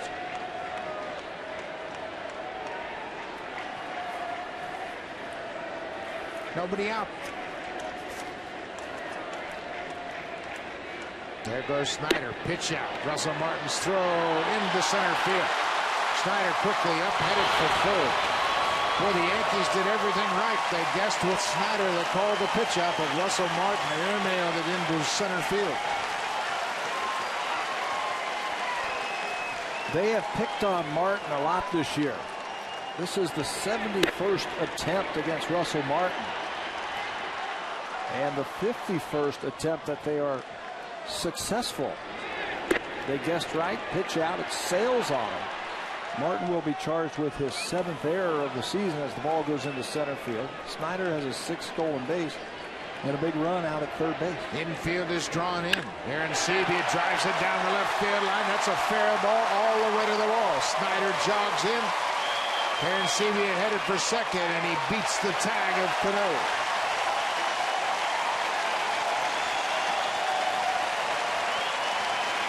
Big hit for Arancibia.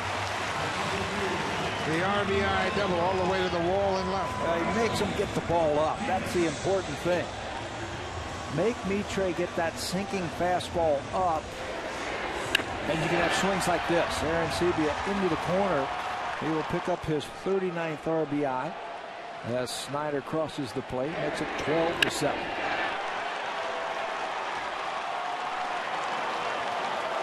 That ball went all the way down the left field line, hit the wall, and Arancibia just ahead of the tag at second. His 10th double of the season.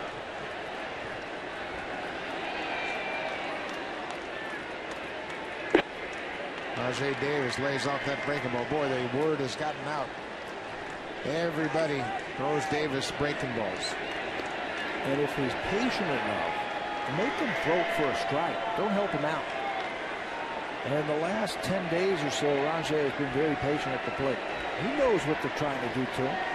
They're trying to throw breaking balls away. Wait for a one that you can handle. It's a fastball on the outside corner. And a roller coaster ride for John Farrell tonight. His club scored 8 runs in the first inning. They were up 9-0 after 2, but the Yankees had a 4-run third and a 3-run 6th. Another fastball on the outside corner. Jays have done a good job hitting tonight with runners in scoring position. They're 9 for 16 so far. That's been a weak spot to their attack. Not the case tonight. 12 runs on 16 hits.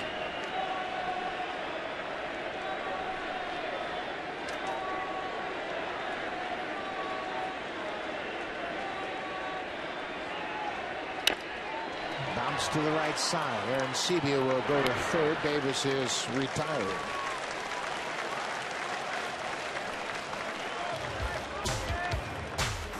It's Canada's best-selling car 13 years in a row. Honda, the official vehicle of the Toronto Blue Jays.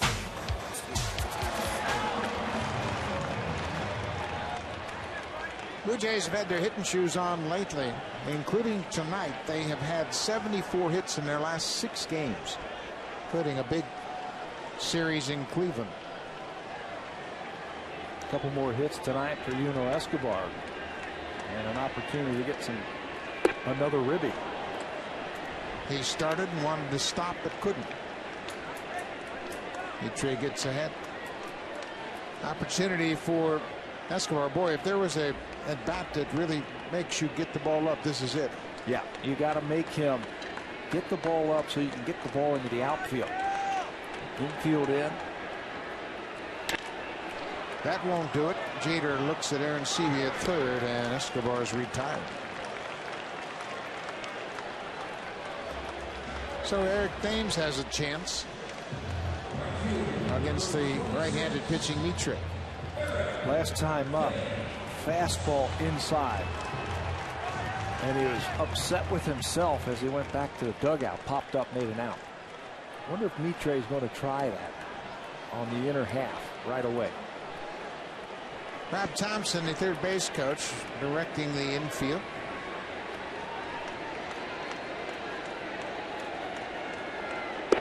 First pitch breaking ball for a strike. That get me over strike.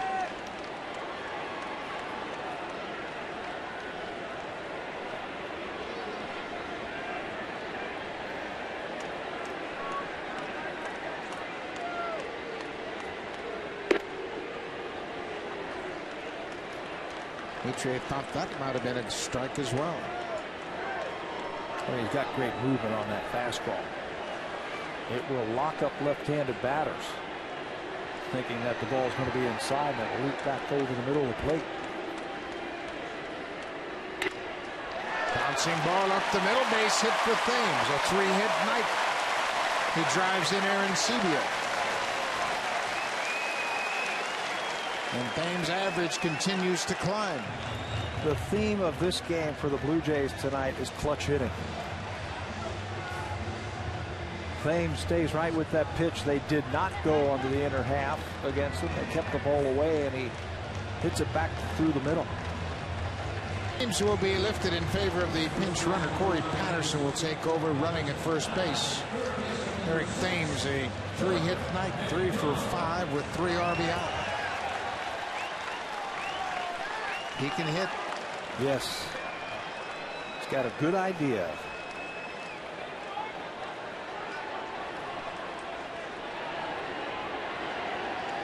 John McDonald had a base hit in his only at bat. Looks at a strike. 13 runs on 17 hits. Pretty good night for the hitters. First day back after the All-Star break.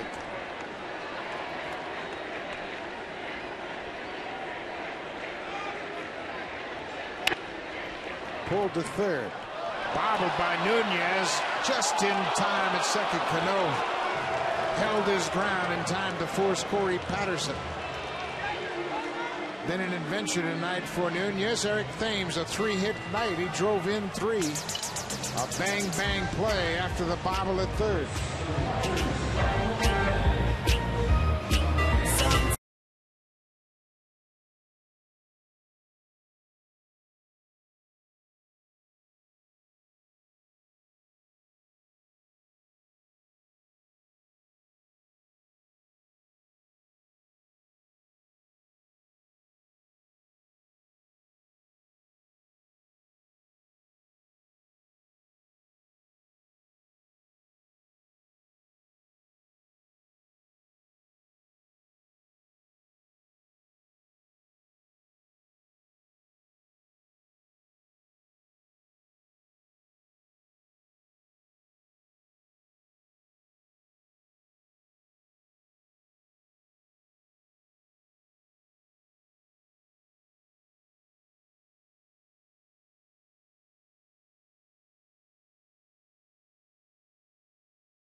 Luis Perez had 2 good innings. Perez goes 2 innings, gives up 2 hits and no runs, and Camp will face the veteran Jorge Posada coming off the bench as a pinch hitter.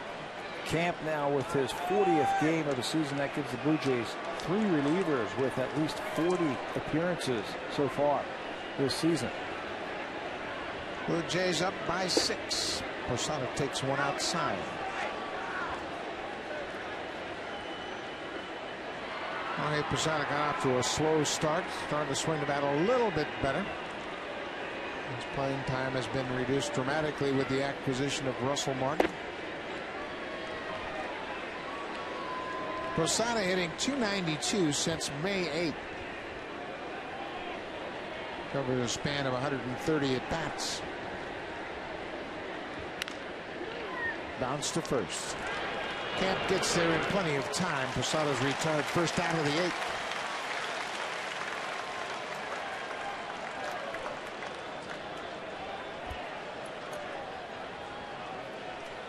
We mentioned this is the first of 4 games against the Yankees. That starts the second half for the Blue Jays. Freddie Garcia will go to the mound for New York against Brandon Morrow in tomorrow night's game. And how about Saturday? What a matchup Saturday. CC Sabathia against Ricky Romero on Saturday afternoon.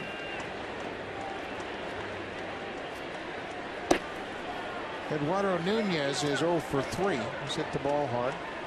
Ricky Romero, his first All-Star game. The starters always bunched together on the bench. Why aren't they in their usual seat? Not on the fence. Because it's all about the hitters tonight. Maybe it's one of those same seats kind of thing. They started there in the first inning. Blue Jays got 8 runs, so they're staying there. Play inside. Ricky Romero took his entire family to the All-Star game, and he did something that I haven't seen before. Took his family to the media conference. Had his mother with him and father, and they were all inside the media conference. Backhanded by Escobar. What a play. Oh my. Yanel Escobar has made all the plays. This was a tough one, as it was a backhanded short hop and then a throw on the run. And remember, Nunez can run. He could really run from that right-handed batter's box down that line, so it's do or die. Gets the short hop, and we've talked about that arm. That is on line across that diamond. Escobar has turned into a very good fielder. Makes all the plays, and at times he will flash that type of level. He had to unload this one in a hurry, and he throws it right on the money. Then scoops it out of the dirt. 2 outs. Well, I tell you what, these 2 guys have really smoothed out their defense.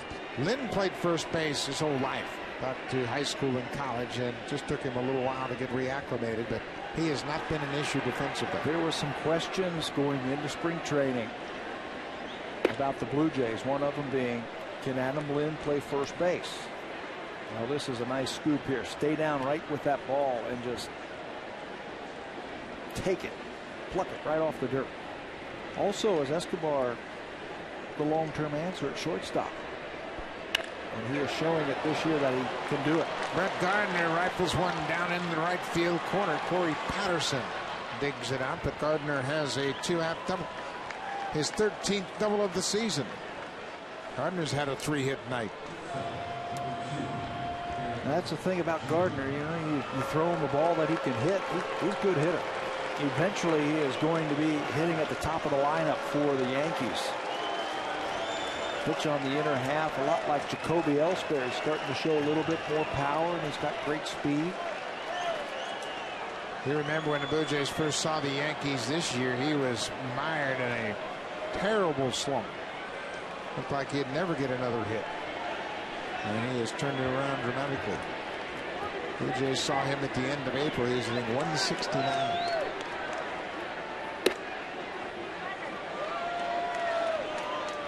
Derek Jeter, he's had 1 hit tonight. He's 1 for 3 with a walk.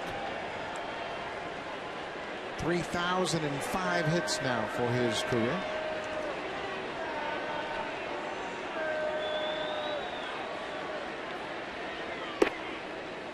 Jeter is 27th on the all-time hit list. He is 2 away from the great Tiger, Al Kaline. Yankee fans everywhere want to congratulate Derek Jeter for his 3,000 hits.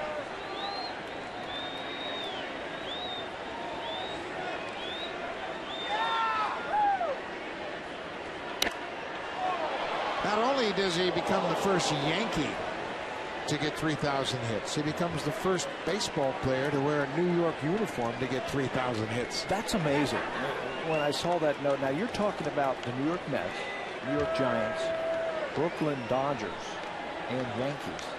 The first one, all the great baseball history that has come out of New York. And Jeter is the only one. Yeah, they're talking about a lot of great players over a long span of baseball seasons. It's interesting too. I just come back from New Jersey, and everybody at the airport wanted to talk about Derek Jeter, and many people were prepared to put Derek Jeter in the same class as the great Joe DiMaggio. And why wouldn't you? Why wouldn't you? Class, plays a glamorous position, played on championship teams. He set the example for the Yankees for so many years. When you think of New York Yankees, who do you think of? The captain bounces this one behind second. Aaron Hill, what a play. A couple of good defensive plays here in the 8th inning behind Sean Kemp. Escobar made the first one on Eduardo Nunez, and Hill makes the second one. Adam Lind is there to help him out from the shortstop side of second. Hill throws out Jeter.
Bruce goodbye waiting another first only from Rogers. Defense has been a lot better over the last 2 weeks for the Blue Jays, and they have really flashed some leather here tonight. Escobar and Lind on the other half as he digs it. After a long throw by Escobar to get a very fast Eduardo Nunez at first base. Escobar is playing some great defense. Sergio Mitre set to deal with Adam Lind and then hit his bat. It'll be a foul ball as Lind tried to get out of the way. It sounded like it hit the knob of the bat.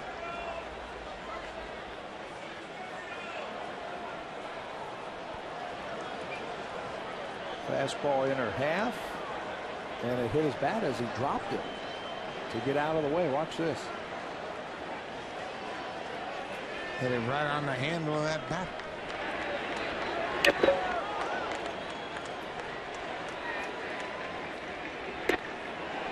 Mitre throws that comeback two-seamer inside. Starts it right at Lind's hip. Tries to give him to give ground.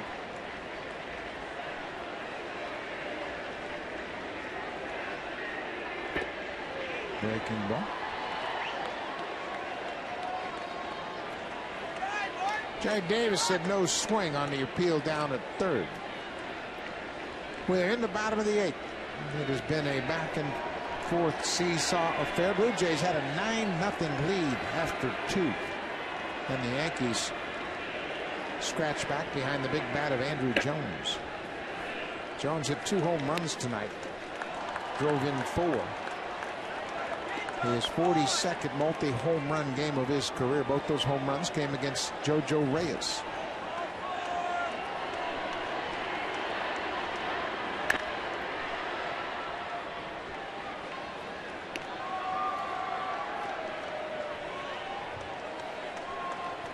Lynn's had a 2-for-4 night. His average up to 303.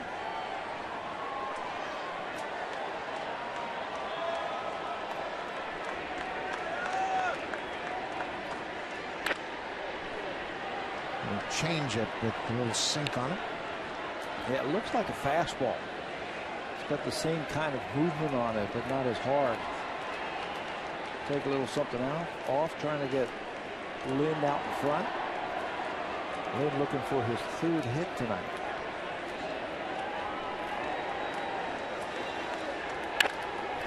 And there it is. He stayed on that sinker ball, went down and got it, and shoots it into right. That starts the 8th. He's had 3 hits tonight. Eric Thames has had 3 hits. This is how Sergio Mitre can get that good movement. He's got his 2 fingers together on those seams and just drives the ball down. You see that funky rotation on the baseball, but Lynn stays right on it. Stay on top of that one.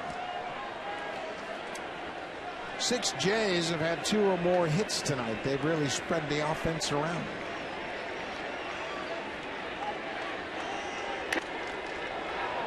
Aaron Hill skies it.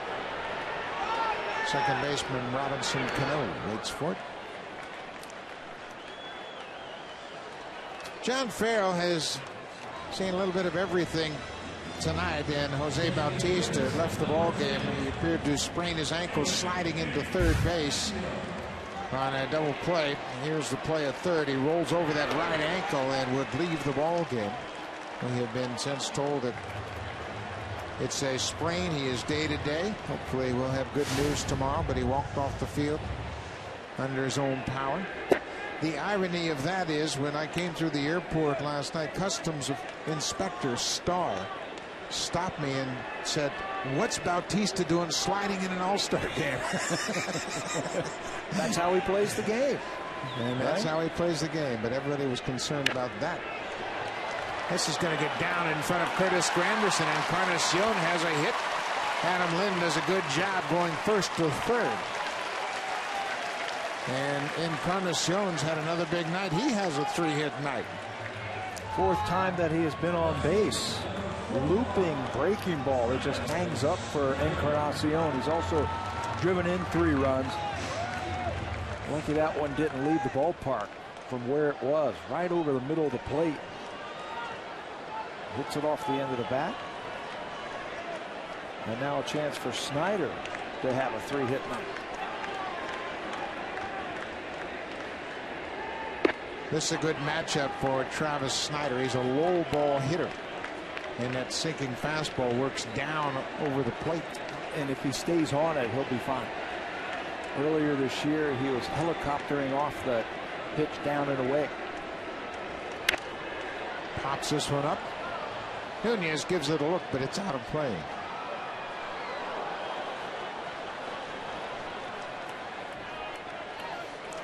Frankie Francisco is loosening up. He's standing by down in the bullpen. The Blue Jays, 13 runs on 19 hits.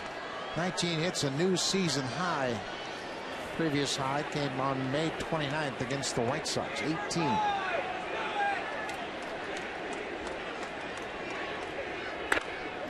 Travis Snyder with his 3rd hit of the night. That'll score 1.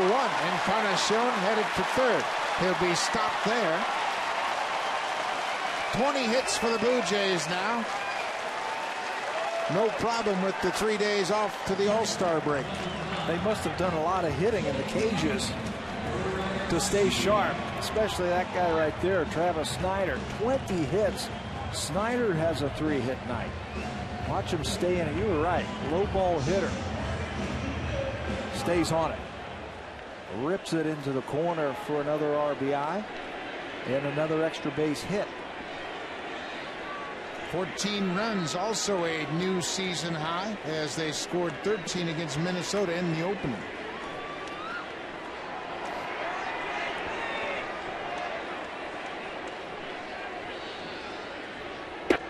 J.P. Arencibia takes a strike.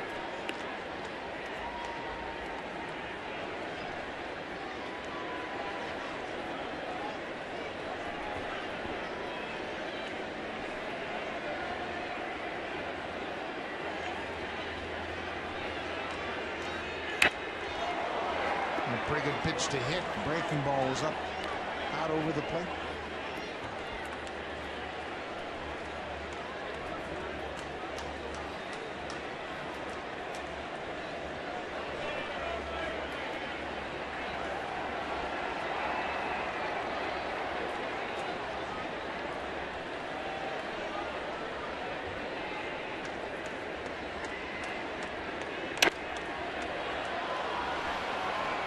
JP's a little disappointed in his batting average, but when you look at the production, he has 39 RBI and 12 home runs.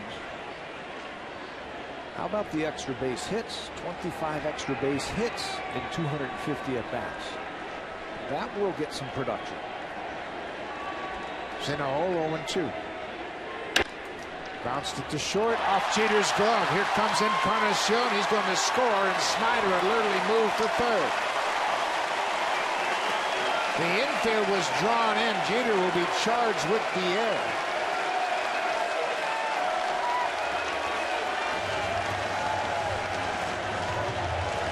His fifth of the season. This one right at him. It was J.P. Arencibia who grounded the ball in the first inning to the third baseman. He booted it, and 5 runs would end up scoring.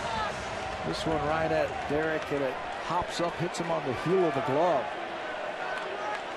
1 run scores, and Snyder moves over to third base. Yankees have committed 3 errors tonight. Nunez, Martin, and now Jeter. Rajay Davis.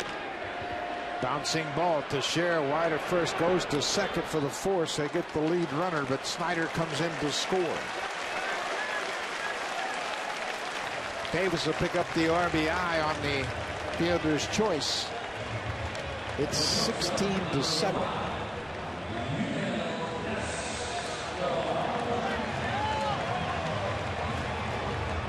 Nino Escobar gets his 6th at bat here in the 8th inning as Arencibia makes it back to the dugout. 23 runs on 33 hits tonight. It's really against the trend that baseball has seen throughout the first half of this season.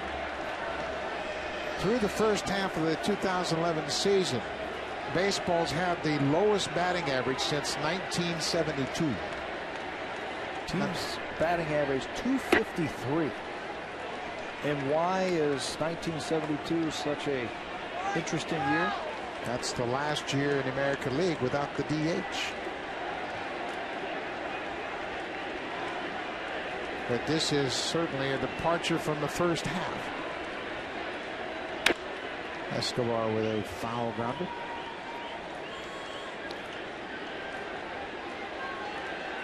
Great way for John Farrell's club to start the second half. They're a little concerned with the way they played against the Indians. They had so much momentum. They won the last 3 games in the Indians series, and everybody said, well, it's too bad the All-Star break's coming up now. They picked it up right where they left off. Strike 3 call, and Escobar is called out. That ends the 8th inning. But the Blue Jays with a big lead. Now for a preview of what's coming up on Connected, here's Brad Fade.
Eastern time. That'll be the pregame show with Jamie Campbell and Greg Zahn. That'll be 3:30 p.m.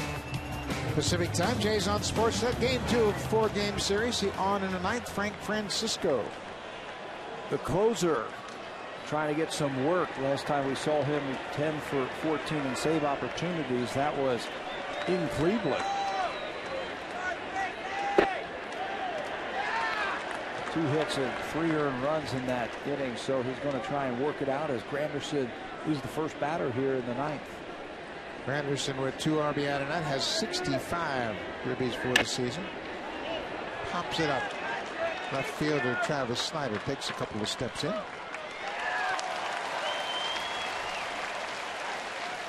After the All-Star break, everybody needs to get their throwing in. John Roush here in the ninth just getting some work in as the Blue Jays are up by 9.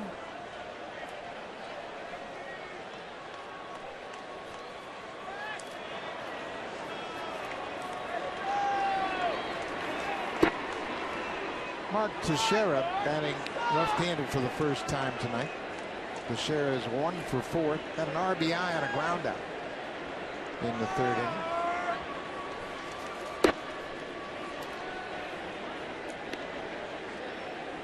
Blue Jays have established season highs in runs scored and hits. 16 runs on 20 hits.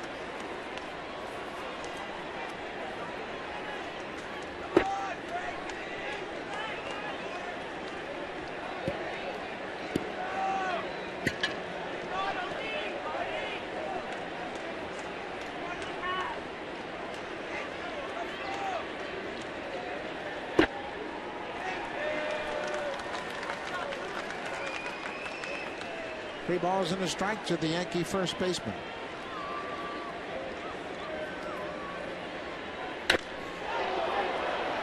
Long foul. Save during the plumbing, heating, and electrical sale only at Home Hardware and Building Center locations. Homeowners helping homeowners.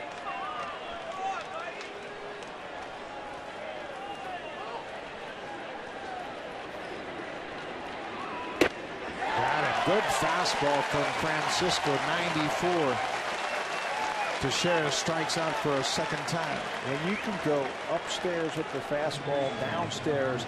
Makes it tough for the hitter as you change the eye plane. This time, you mentioned it, 94 miles an hour by Teixeira. That's where Francisco needs to be effective.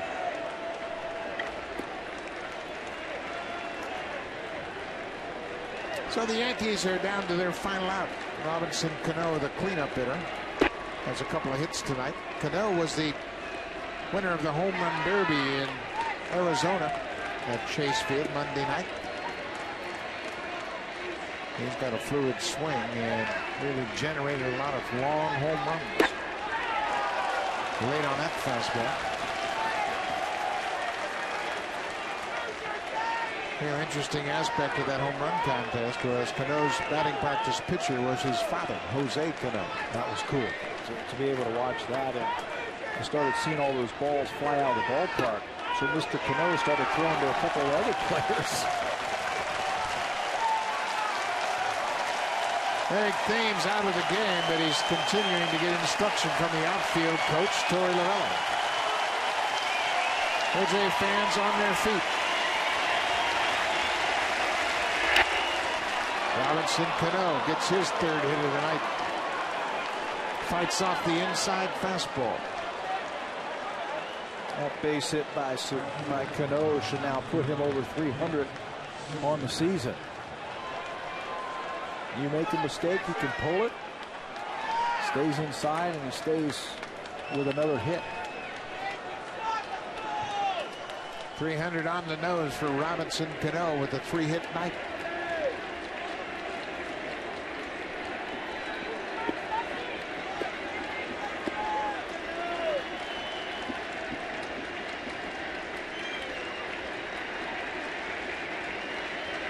There goes Cano. Swisher swings and misses.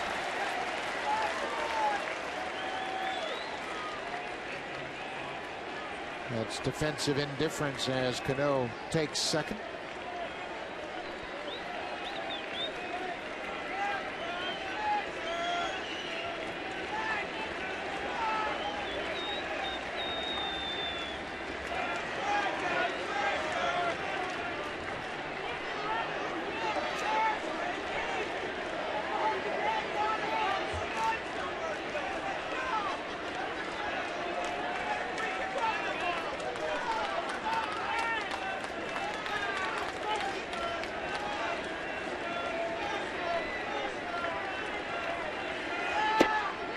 Breaking ball's inside. It's a ball and a strike to Nick Swisher. The attendance here tonight has been corrected. It's 37,342. Big Thursday night opener for this 4-game series.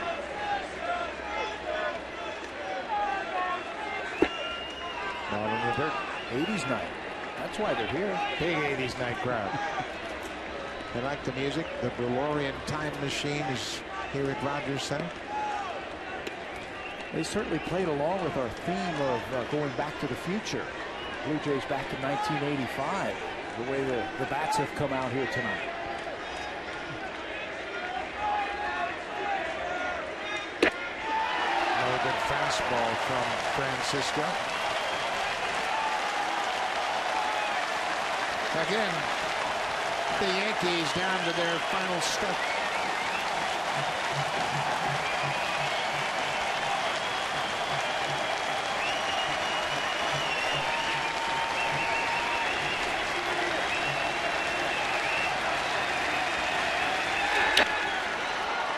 Lifted to left field. Snyder has a beat on it. Then the Blue Jays win. Blue Jays win the opener of this 4-game series. They do it in a season-high fashion. They scored a season-high 16 runs on 20 hits. Lots of offense tonight. Aaron Hill got everything started with a 2-out, 3-2 base hit to drive in the first 2 runs of the game. Probably the biggest at-bat of the game tonight was that at-bat by Hill in the first inning. 2 strikes. He stayed right on a pitch from Cologne, hit it right back through the middle, and then after the air, 5 more runs would come across. Yankees would make it interesting as they would pull within 2, but the bats kept coming. They scored a season high in runs with 16. Coming up next on Sportsnet, Sportsnet Connected on Eastern Ontario. More baseball. Rangers and Mariners, Western Pacific. Thanks for watching. We'll see you tomorrow night.